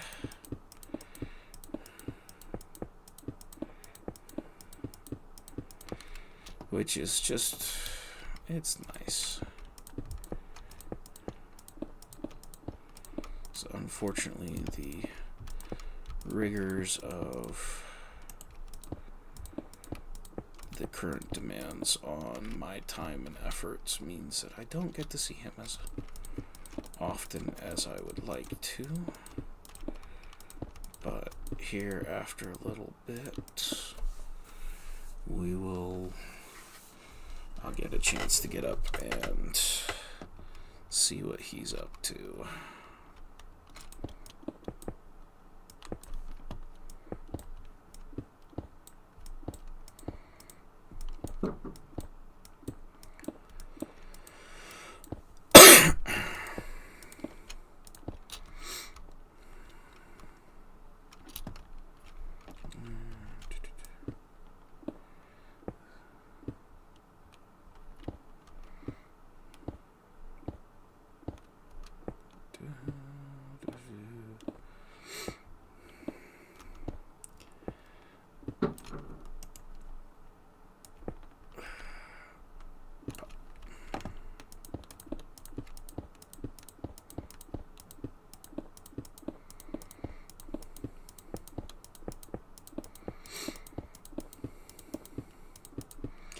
I'm glad that he got a chance to see me playing this morning. Because while we have been very careful about not getting him too addicted to screens,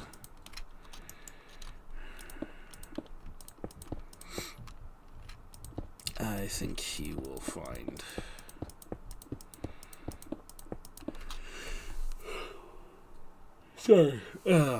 when he gets old enough, I can very much see him enjoying playing this game.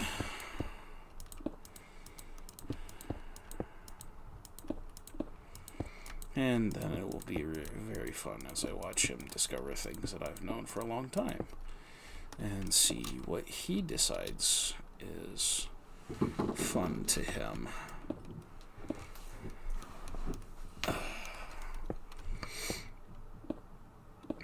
So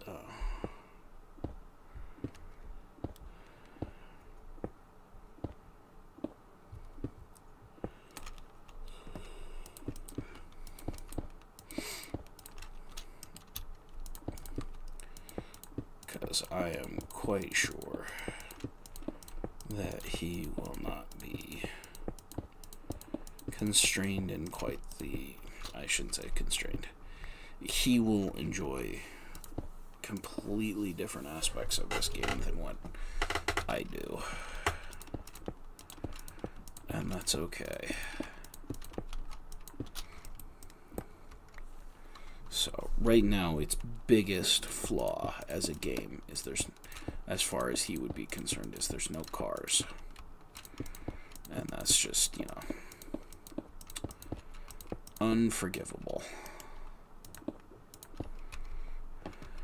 Although he might enjoy playing with minecarts and all that.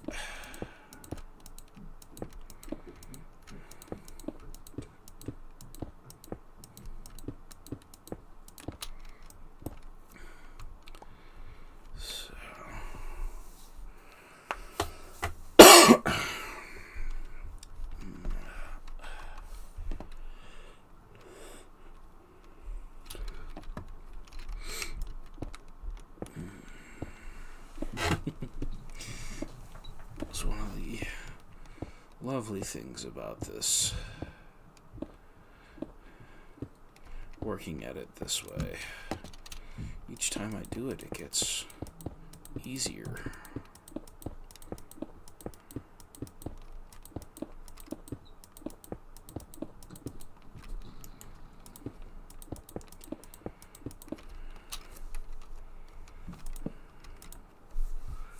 And 90 night, so we don't have to deal with those silly flyers.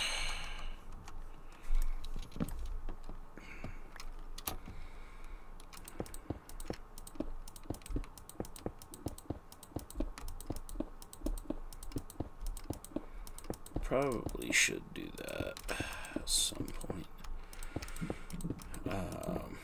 And by that, thought that came to my head is make a compass, set it to the lodestone that I have over there. Excuse me. And put it back by origin. That way, in a case like this, because I broke the bed that I last used, if I were to die, and when I respawned from that, it would simply send me to the world spawn, which is not exactly close. It's not very far away either, but far enough it's a trek. Because it took me a while to actually find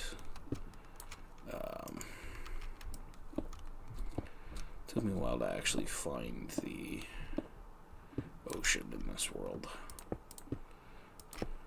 which is a little surprising compared to a lot of Minecraft generation that I've seen. So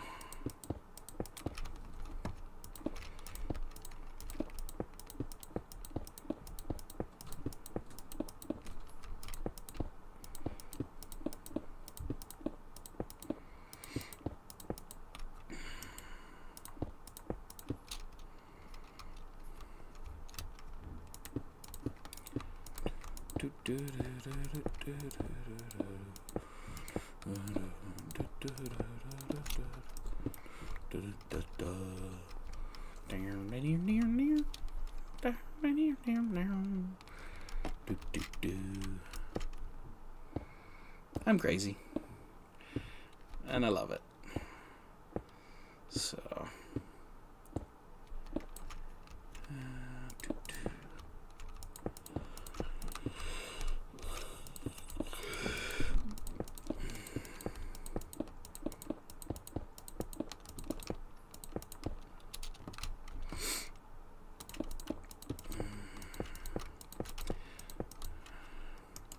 and I happen to know I am terribly fortunate because my wife also loves that I am the kind of crazy I am.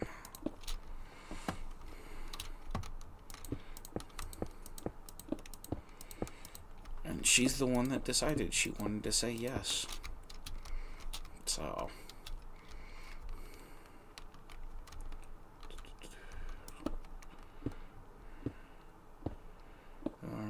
And with that, we finished everything above the water. With finishing this section. So that is one pretty major milestone accomplished.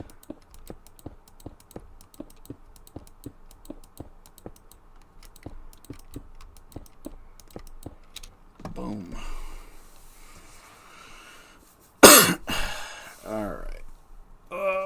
For my own amusement, I am going to go ahead and let's look at some statistics now.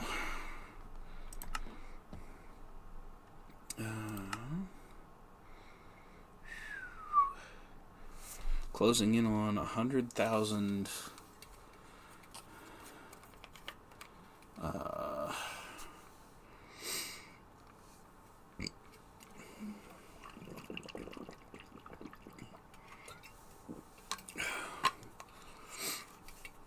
closing in on having mined almost 100,000 blocks of stone. It really won't take me long to hit higher than that. Okay.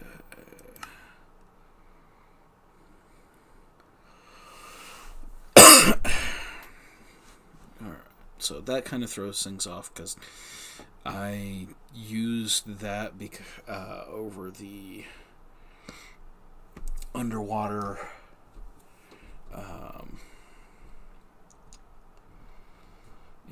temple because I don't want too many guardians out and about when I go to work on that area. But I chose a block that I don't have much of so that I can keep a better eye on it. Okay, so use diamond picks almost 80,000 times. Okay. Up to 5,000 on the, I've used on the stone. Almost 3,400 torches, huh?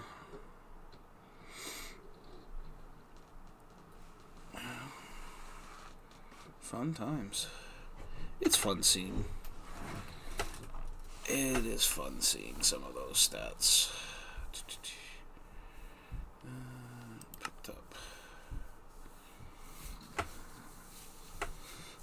70,000 cobble, 40,000 dirt, 31,000 stone, 8,000 sand, 8,000 andesite.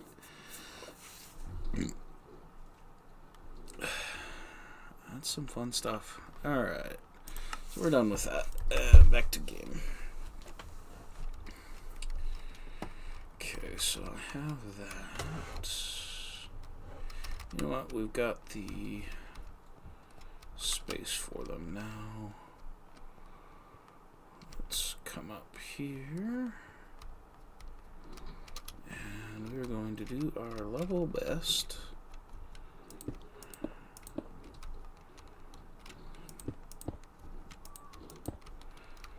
I'm going to actually tear some of this out so that we can access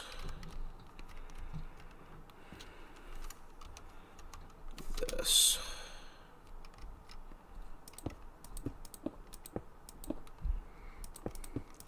Because for the moment I don't need it to be any more available than that.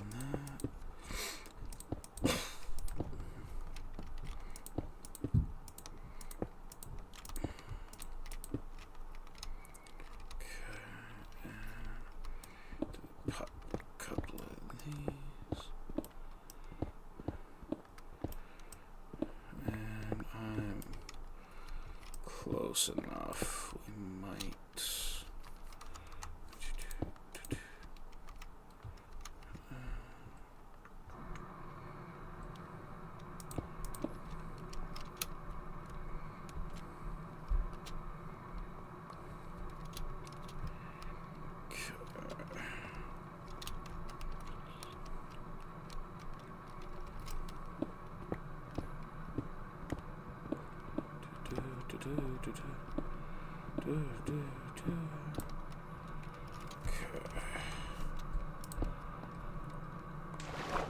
I mean, might as well pick these up. So I do want to replace them. They would be replaced.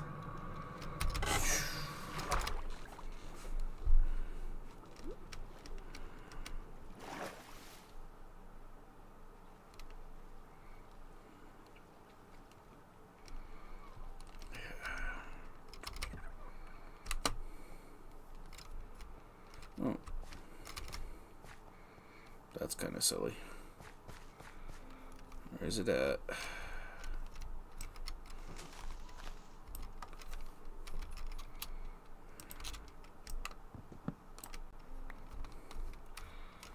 That kept an impressive number of leaves put.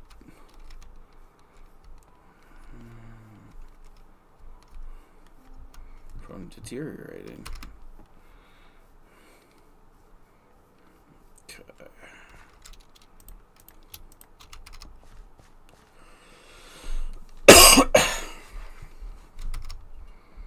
Alrighty. Let's keep working.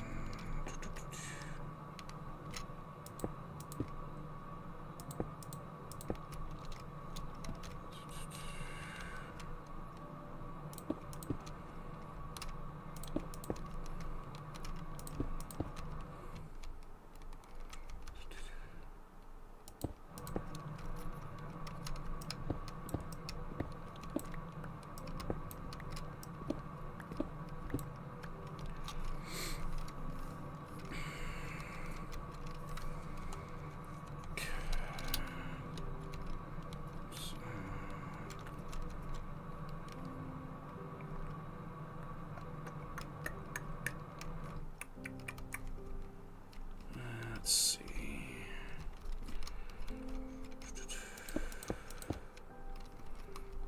Okay.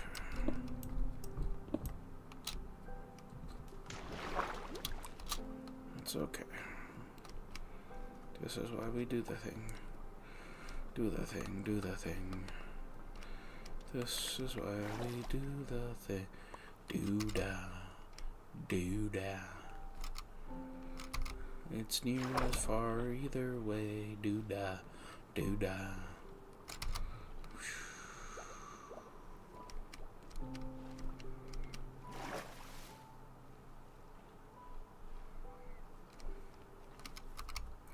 Oh, the do-da bay.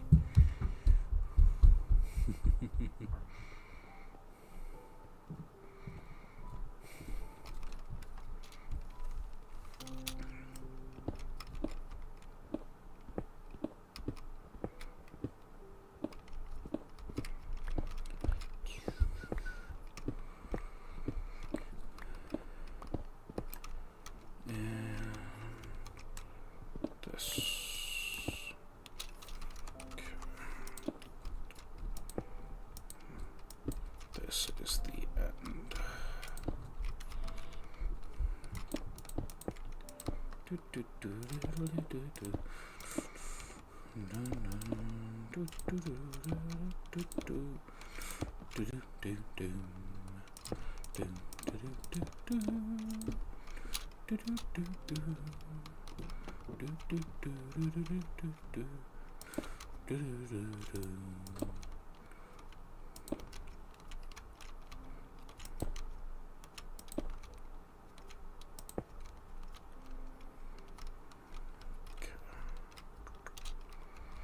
One more splashdown. Because I don't want to lose resources. I don't have to lose.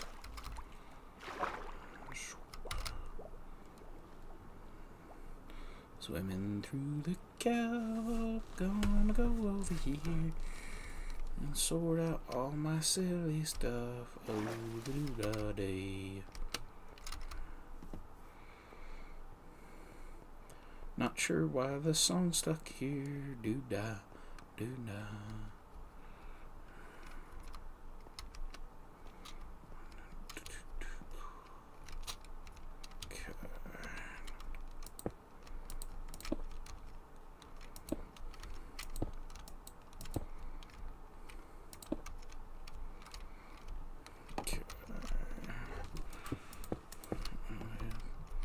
So out here, dude. Gonna take a nap right now, 'cause it's nighttime now.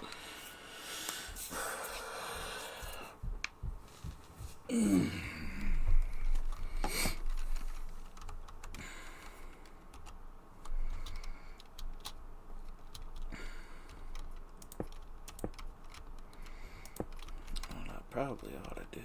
There we go.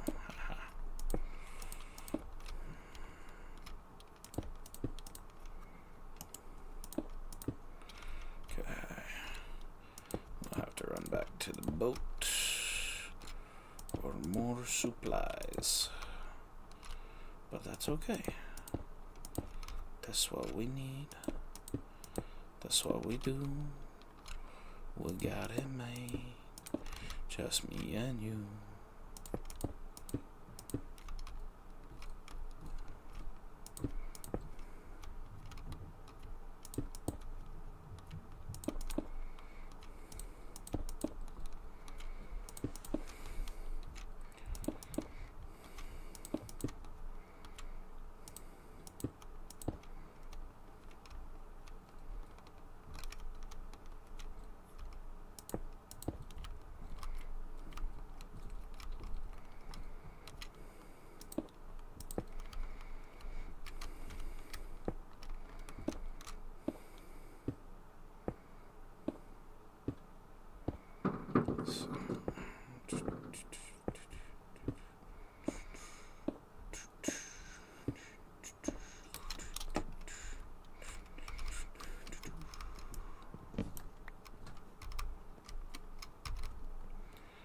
Running down my Star Destroyer, doo-da, doo-da.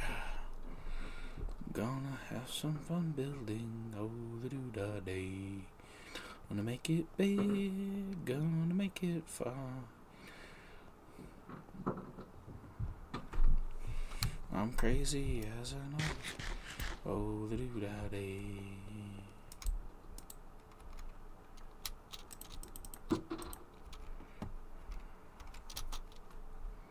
Actually, well, oh wait, no, these I need.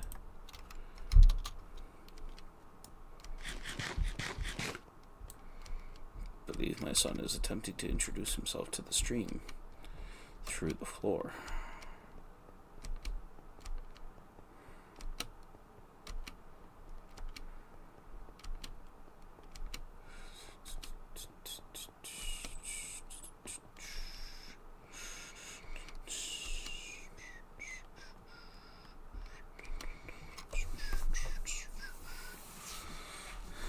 Okay.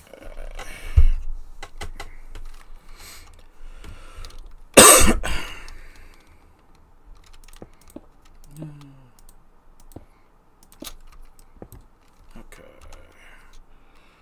Let's do this.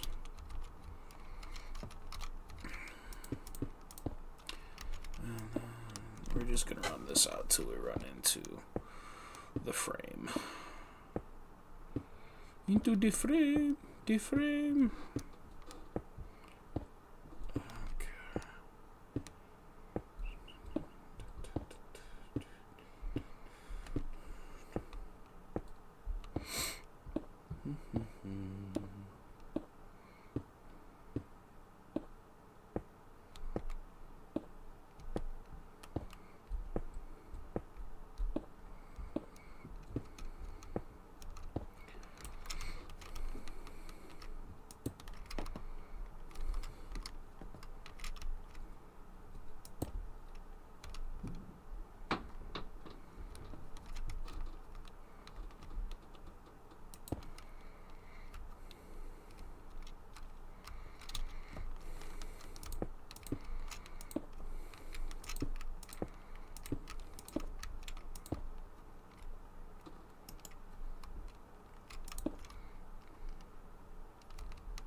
For now.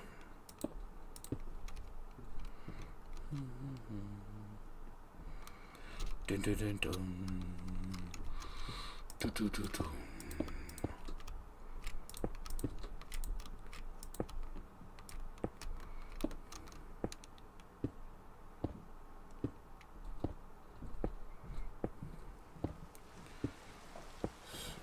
Oh, and now it's raining. Because of course it is. What's life without a little bit of water?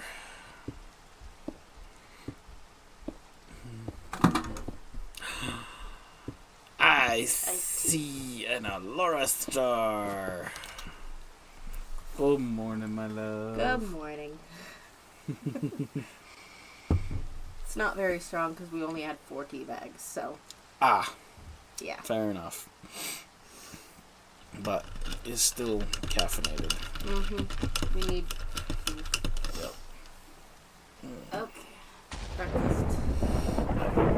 Oh, we might actually have a storm today. You know what? Both in the virtual world and out of the virtual world. This is supposed to be icky today, again. Yep. So. Yep. This makes my hair nice. Yes, it does. Very, very nice. I can actually brush my hair now. Yeah. So. Alright, love.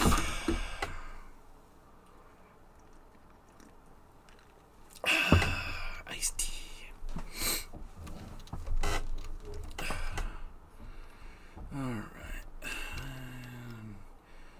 What was I doing? That's what I was doing as best as I could. Is you're good. You do it as best as you could. Alright. So, take this.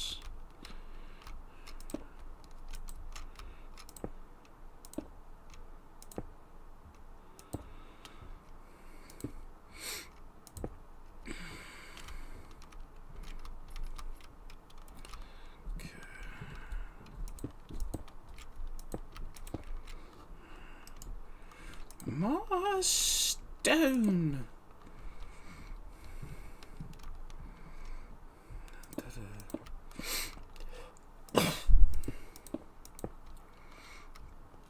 So, it is always wonderful to see my wife in the morning.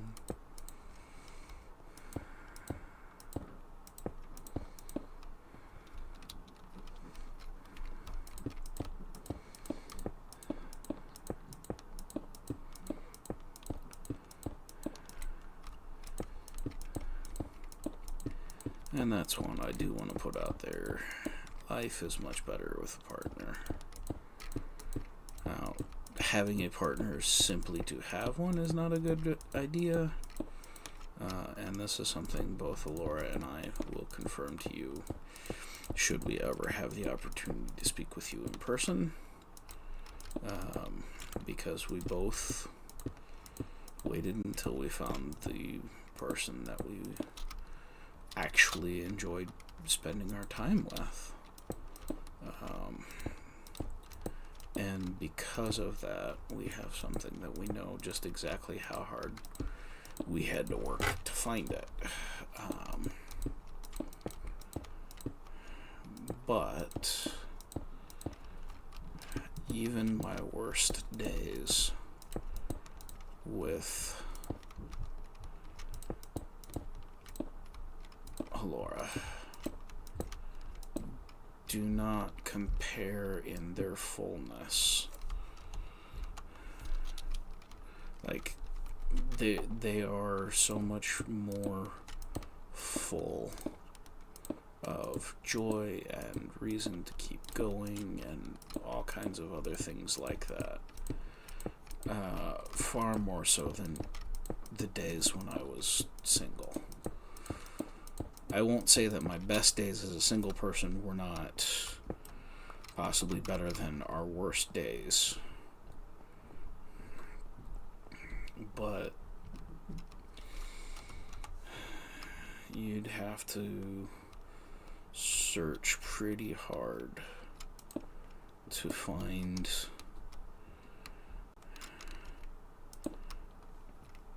days that I wouldn't go. I'm so glad that I have her by my side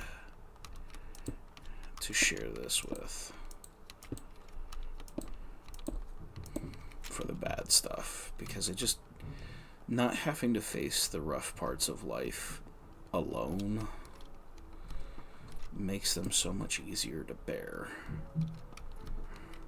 especially because I know she's here for me, and I get to be here for her.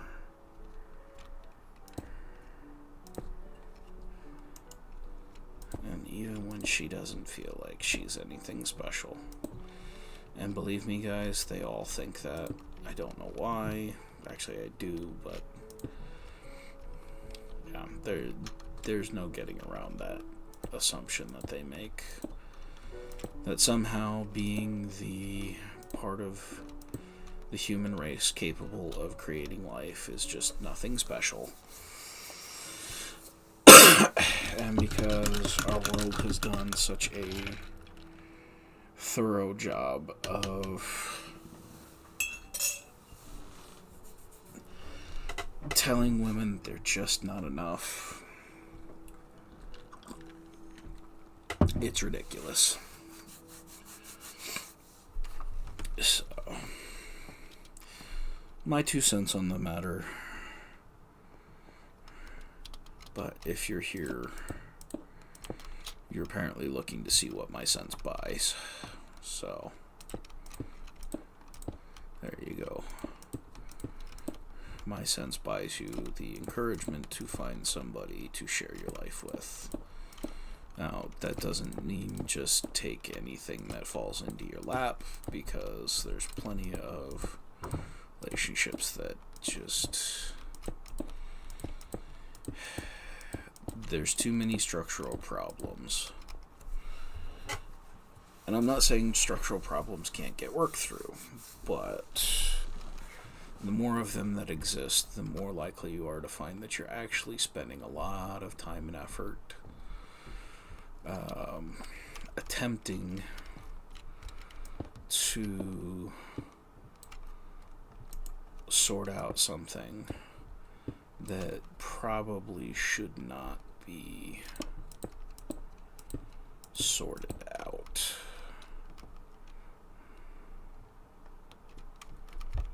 Yeah, I'm not a relationship coach, but even for highly motivated, highly I'm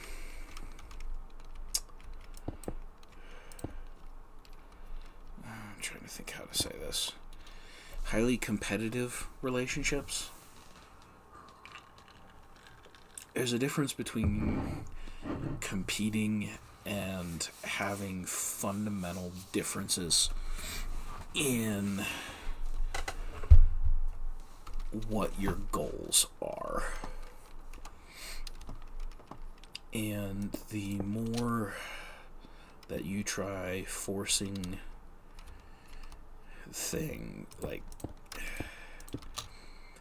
if it is a fight that all it seems to do is that you're just spinning your wheels, you're probably in a relationship that shouldn't continue. Whereas if you're fighting but it brings with it greater understanding of each other and greater compassion for how you each view life. So, let me try and say this well. The presence of fighting is not an indication in and of itself that something is wrong. So, for all that my son will come up when Alora and I are speaking with heated tones, not all of the not all of the things that we happen to be talking about when that happens are things that we're actually fighting about. It just, we have high emotions, and those have to have a place in your relationship. You have to be able to have your full range of emotion. If you don't, you become a stunted, stilted person who you really can't be. Relating to you becomes very, very difficult because there's just no. If you've closed yourself off, there's nowhere to get traction, and without some traction, you're gonna end up with unresolved things because you're still going to feel hurt. You may be closed off. You may not recognize in the moment, oh, hey, I'm upset because of X, Y, and Z.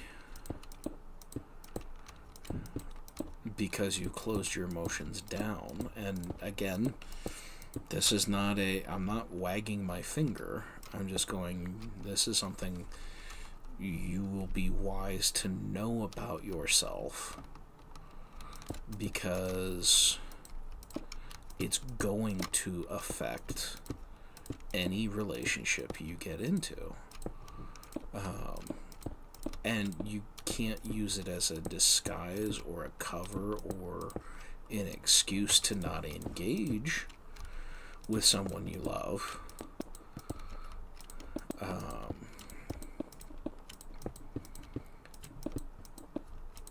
So in that sense, it's not I'm just emotionally closed off because of traumas that I've experienced in my past. Like, hey,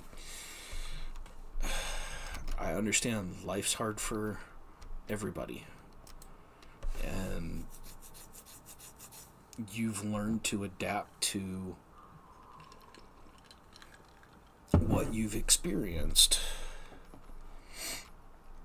But just because it's what you've experienced doesn't mean it's what you should have experienced. And it doesn't mean that your solution to it is something that is going to be a solid foundation for a relationship moving forward.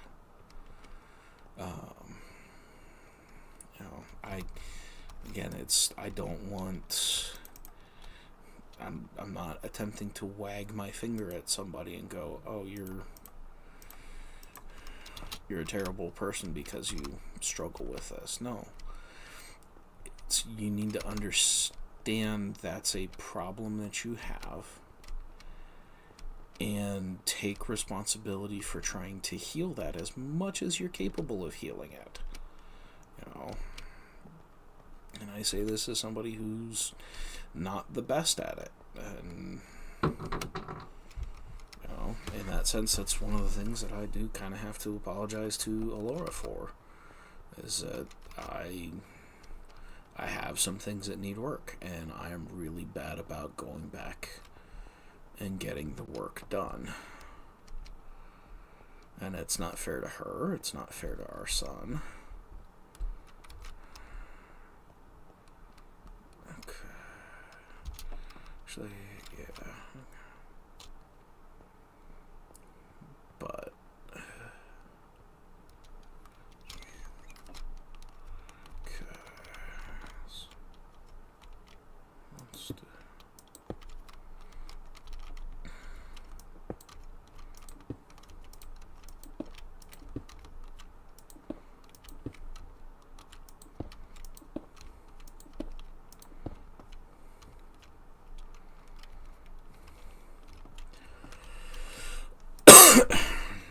but that's the thing that you find when you find your person. When you do find your person, they're going to be somebody who challenges you to become the best version of yourself. And know that that's the best version of you.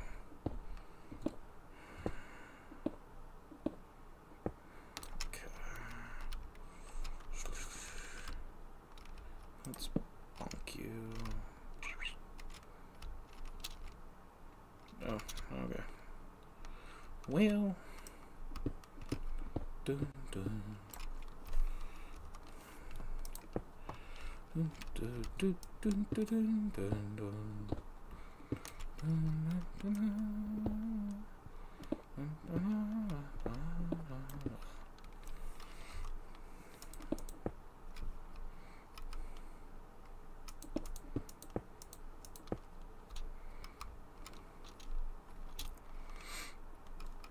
Alright, so now we have that done.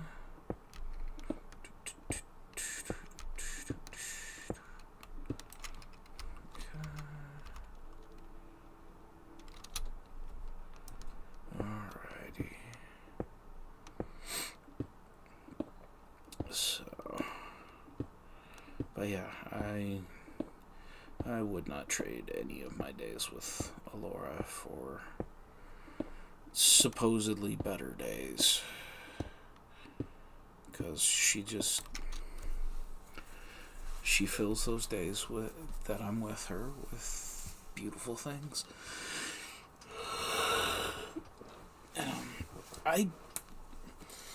We both got to do some really cool stuff while we were single, because we didn't find each other until we were in our 30s, partly because I was living 1,100 miles away.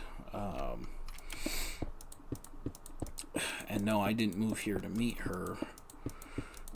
I moved here, and then meeting her kept me here. Because you don't leave good things unless you absolutely have to. And fortunately, so far, nothing has pushed us to that point.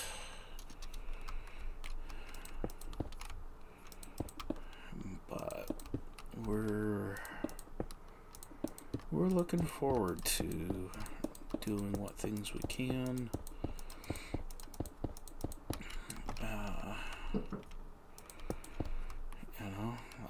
I've mentioned we're working on building something of a content empire as we go. She started some of her parts of that so I recommend going over to her YouTube channel, Mountains and Mayhem, which, ironically enough, the majority of the videos that she's got posted now are minutes of peace, which is just something she loves doing to give people in our crazy, insane world a minute to... A lot of them are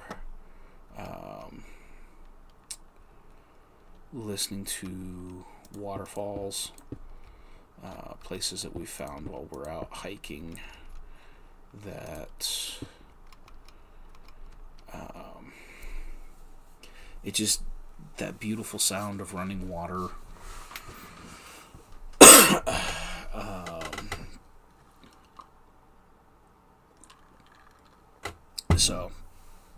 But she wants to expand that. She's working on doing things where you'll get to see some of the homesteading type stuff that we're bringing into our lives. Most notably at this point, that's the garden. I am looking forward, because I guarantee you, like, I am not somebody who enjoys gardening. I'll preface it with that. But I love the taste of garden fresh vegetables, because they are absolutely delicious.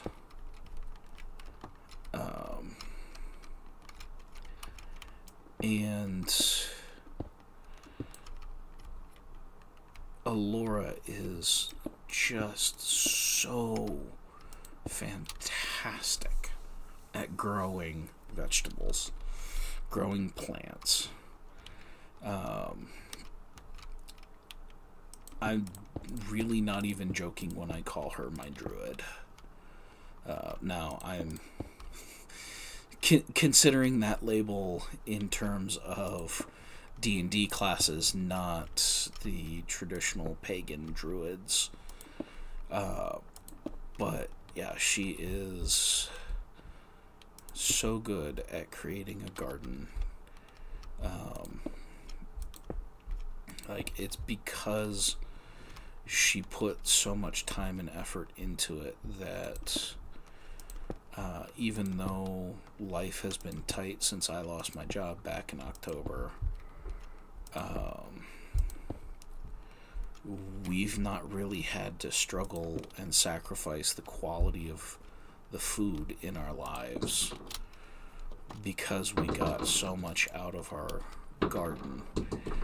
And she found other ways of giving us a pantry that is full of delicious things that don't cost us a whole lot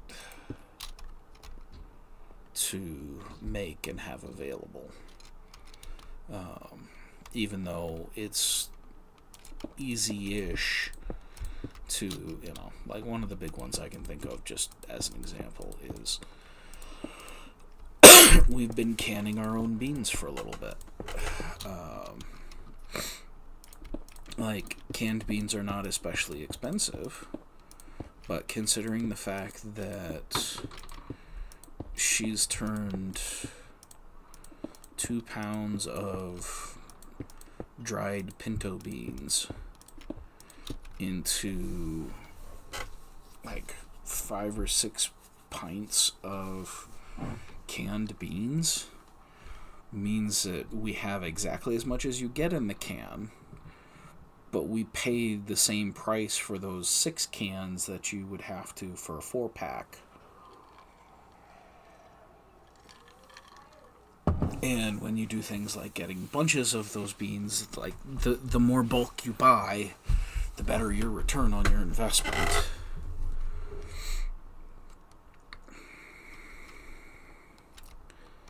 Okay, this is going to be a little janky. A little wonky janky.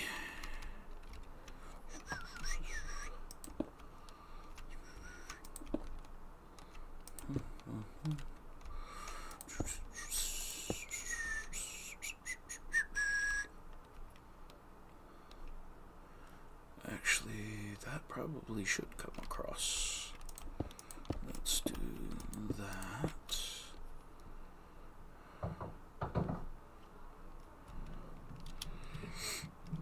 Okay. See, this is why I'm saying this is kind of the problem-solving side. Trying to figure out how to appropriately join these all together. Respecting the fact that each one of them's a little oh boy. Alright, where am I? There are my blocks at.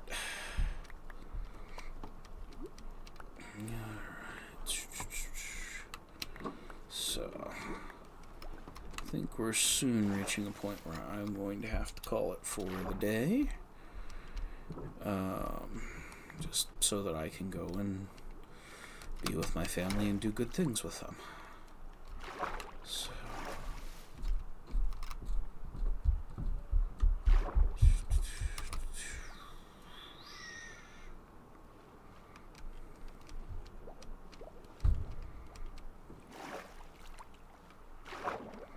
And all of these creatures are the reasons that I don't want too many spawnable places around. I'm also trying to figure out what I'm doing to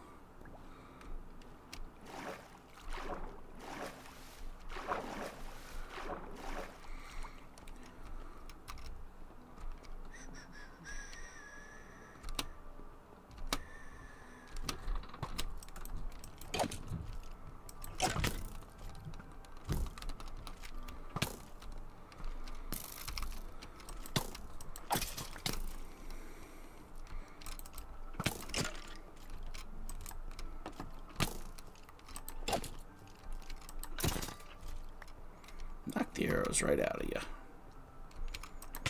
There's a bat? What are you doing out here, buddy?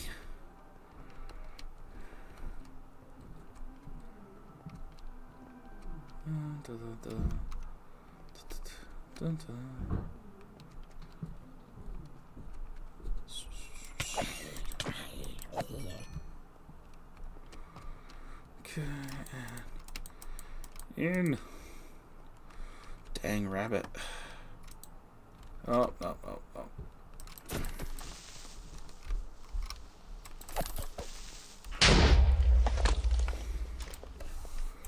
Enough. Alright.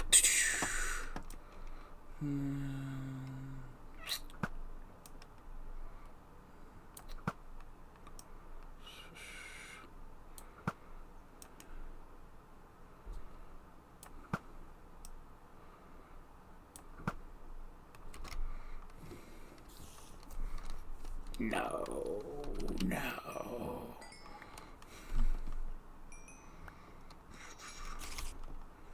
Alright. Let's do that. Clean up the creeper. And let's have a sneaky snack.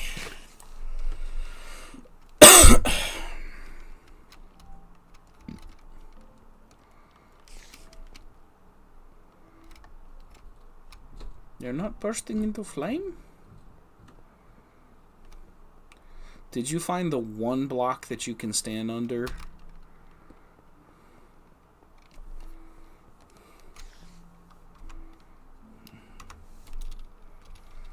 You did, didn't you? You found the one block you can stand under.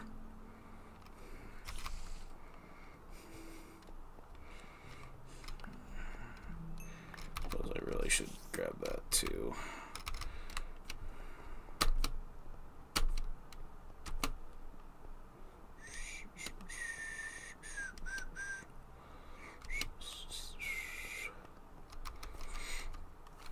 Alright, well, let's get back to work. Back to work.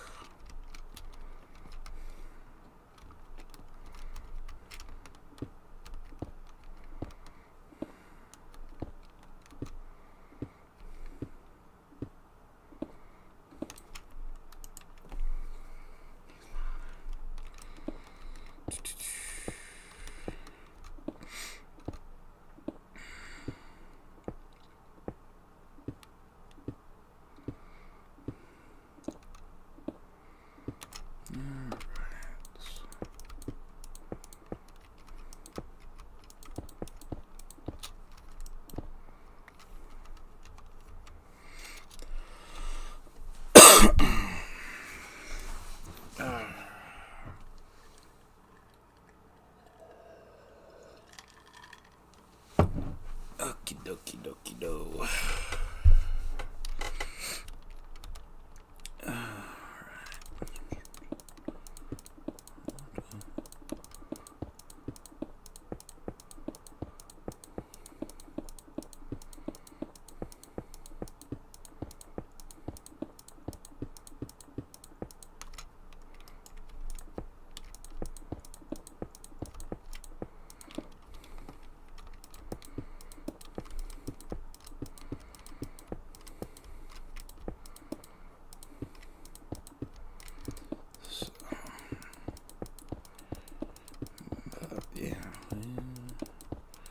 Got some fun stuff done today. I do think what I'll probably end up doing for final texturing on this is when I get everything in, I'll go get a stack of andesite and come back through and do a pass of that to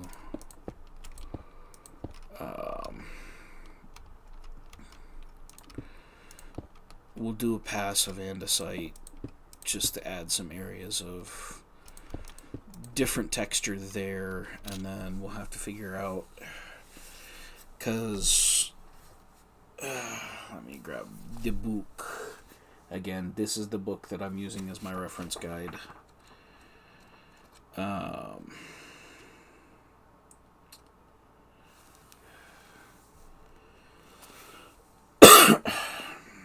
have to decide, because I do want to break up the bottom of the Star Destroyer with some different looks, feel, different things like that. Like, they don't really show anything sticking off the bottom.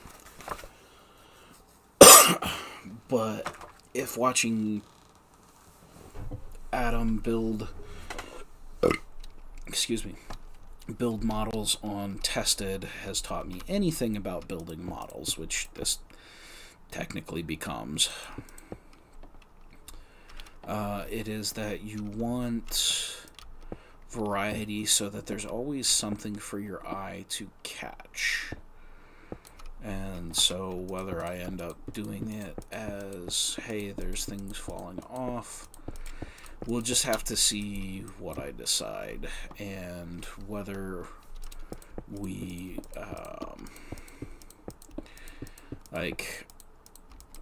I don't know why, if you're in the vacuum of space where you can be attacked from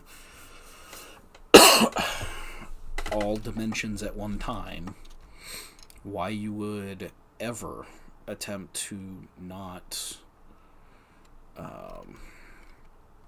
defend yourself on all surfaces. So there have to be belly guns on this.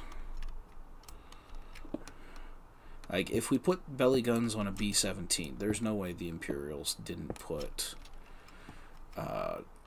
turbo laser mounts on the keel of the Star Destroyers. Like, you don't you don't make an empire like the Empires by missing little details like that.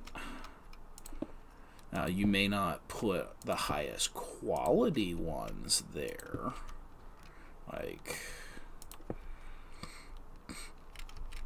but you're still going to put something so that if you enter an engagement and are essentially belly over an appropriate target, you're still going to want to engage that however you can. And that's going to dictate, hey, we need to have a laser here. It's just part of what's got to happen, you know?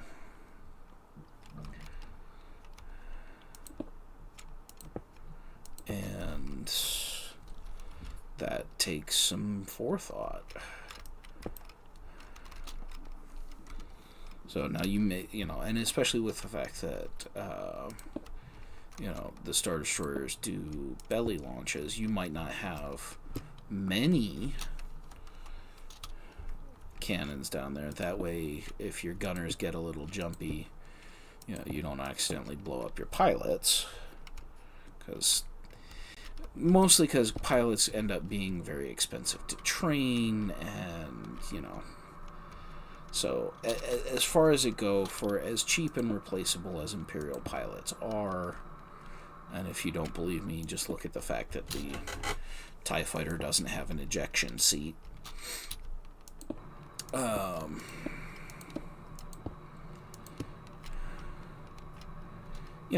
For all of that, you still don't want more of your pilots dying than truly necessary. And there's definitely there is some canonical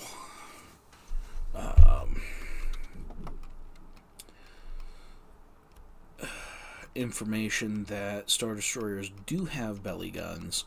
They're just more on the perimeters than in the center of it.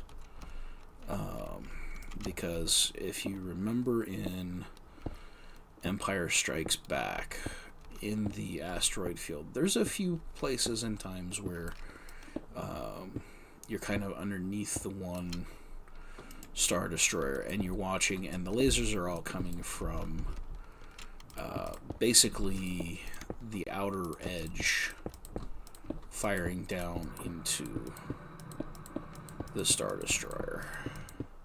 Or like, so here's your Star Destroyer, and you got coming off as they were working to protect, their space boat, as my son called it. So, like, there's definitely precedent in the movies for the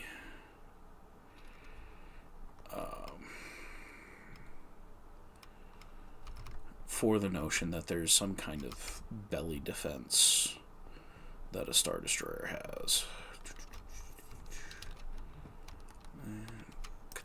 Ciao. Okay, that's really funny. I do think I should probably break the bed and bring it with me, because this is starting to do enough work far enough away from here that there's enough time for things to spawn as I come running in to hop up on the bed.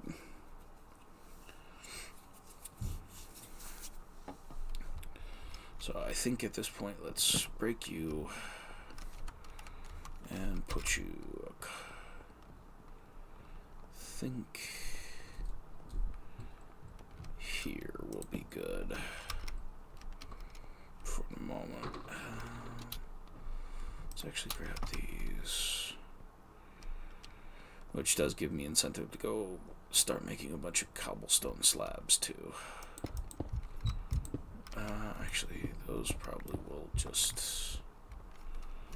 So let's drop torch there. That will be plenty.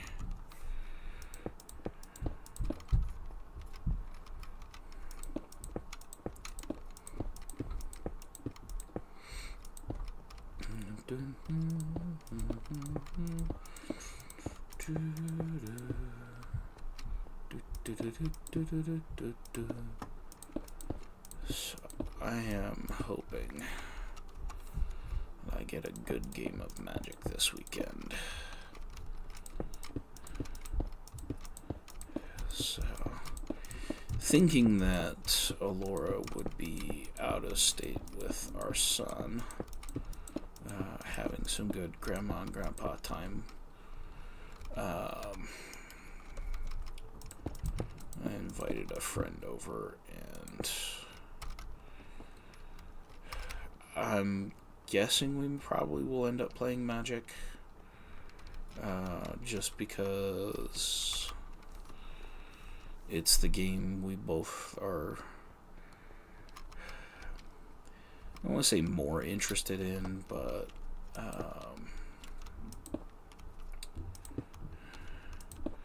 we both have a vested interest in playing. So, and if Alora and our son don't go anywhere this weekend, then I'll get to get to play Magic with her too. So, yeah, I think I'm going to do about 7 more minutes or so. Get a nice 3-hour stream in and call it good. Alright, so 1, 2.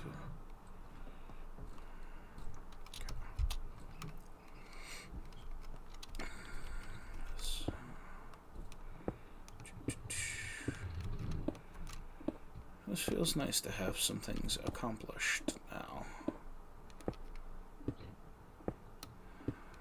Starting to actually feel like I'm closing things in and making some genuine progress on the build.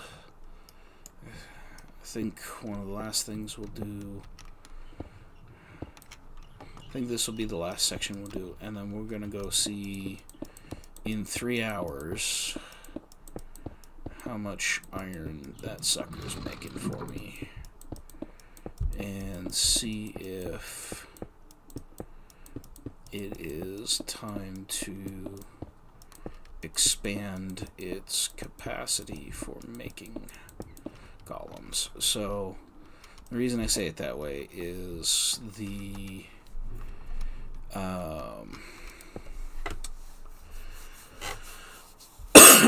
I took the plans for it from, I believe it is Brian MC.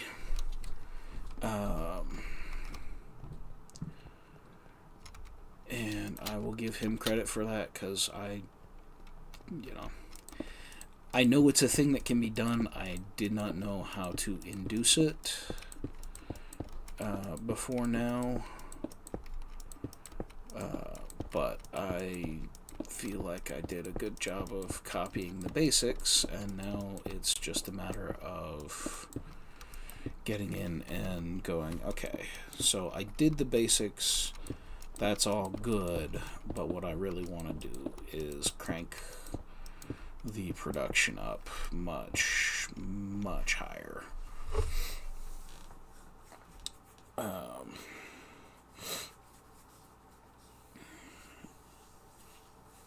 Because it's a resource I intend to use. One of the things that I really want to use the iron for is I really want to give all of the engines a different feel from the rest of the Star Destroyer. And to accomplish that, having that bright white, and then I'm going to have to decide if I'm doing diorite or quartz or one of the other white blocks as kind of a counterpoint to it.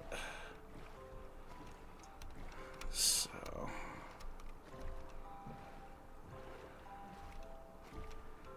because again, if you've heard me talking about the pseudoscience of what I'm doing here, part of the notion is to have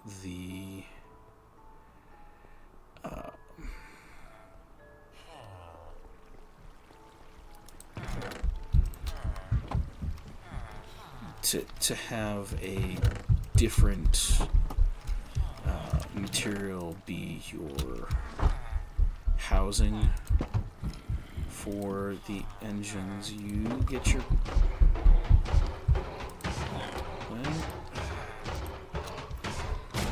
okay. Weird. Maybe because I was over here, and so you can get back in or you can die.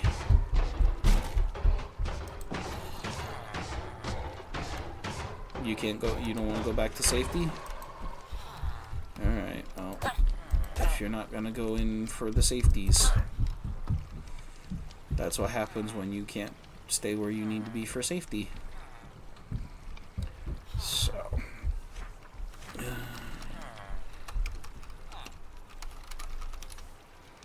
alright, well, we're losing them. Not surprised, just based on how this all goes.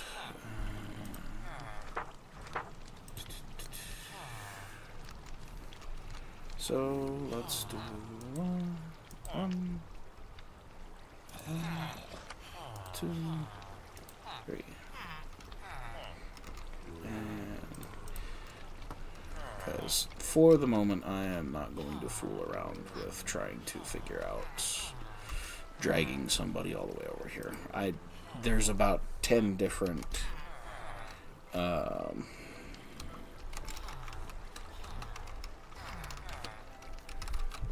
oops. It's about 10 different villages close enough to go, okay, I've stolen a couple from there. Oh, hey, look what we got over there. That's some nice things. So let's go put the iron away. and or make blocks with it if we have enough.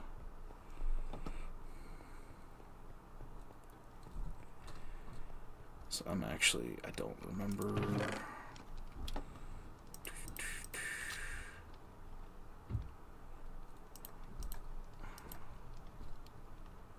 I have 8 stacks. Okay.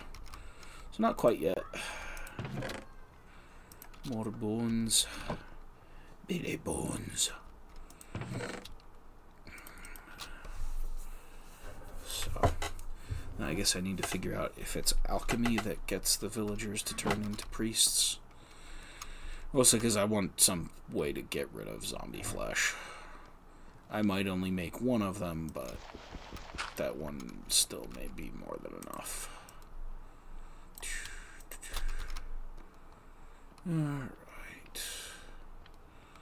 Let's do that.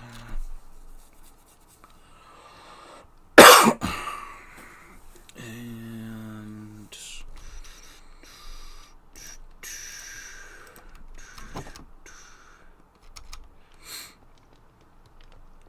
okay, do that. Give me a bottle.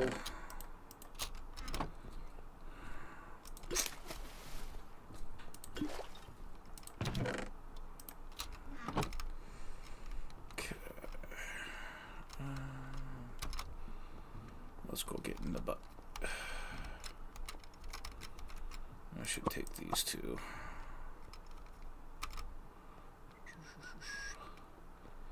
See how things have changed. Aside from putting bunches and bunches of spawnable space down.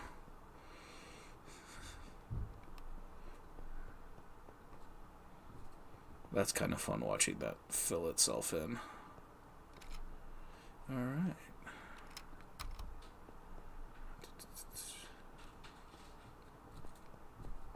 Oh, I think I hear a little man.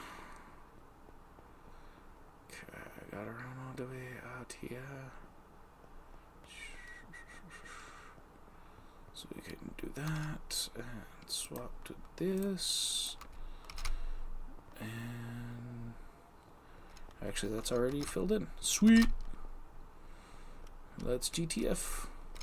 Away. Away, away, away, away. Run away.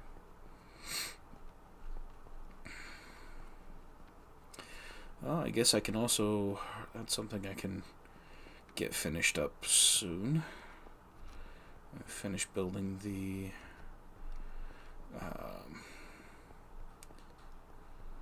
staircase the whole way up.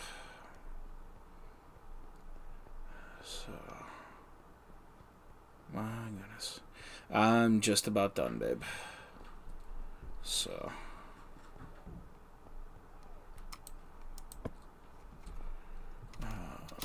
just wanted to do a few last housekeeping things here on the stream, and then come and join my family.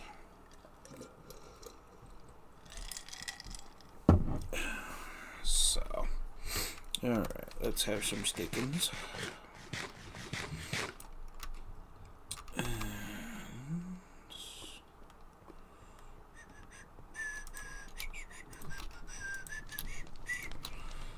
turn you into smooth stone. Oops. Let's do it.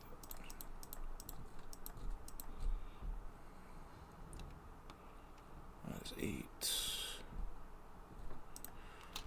9, cause 9.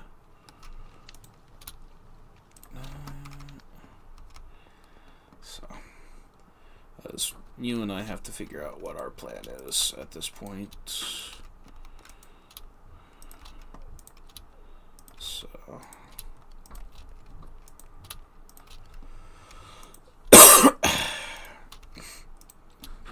alrighty. So get all that going. We'll go over and see if we can't get some propagules off of that later.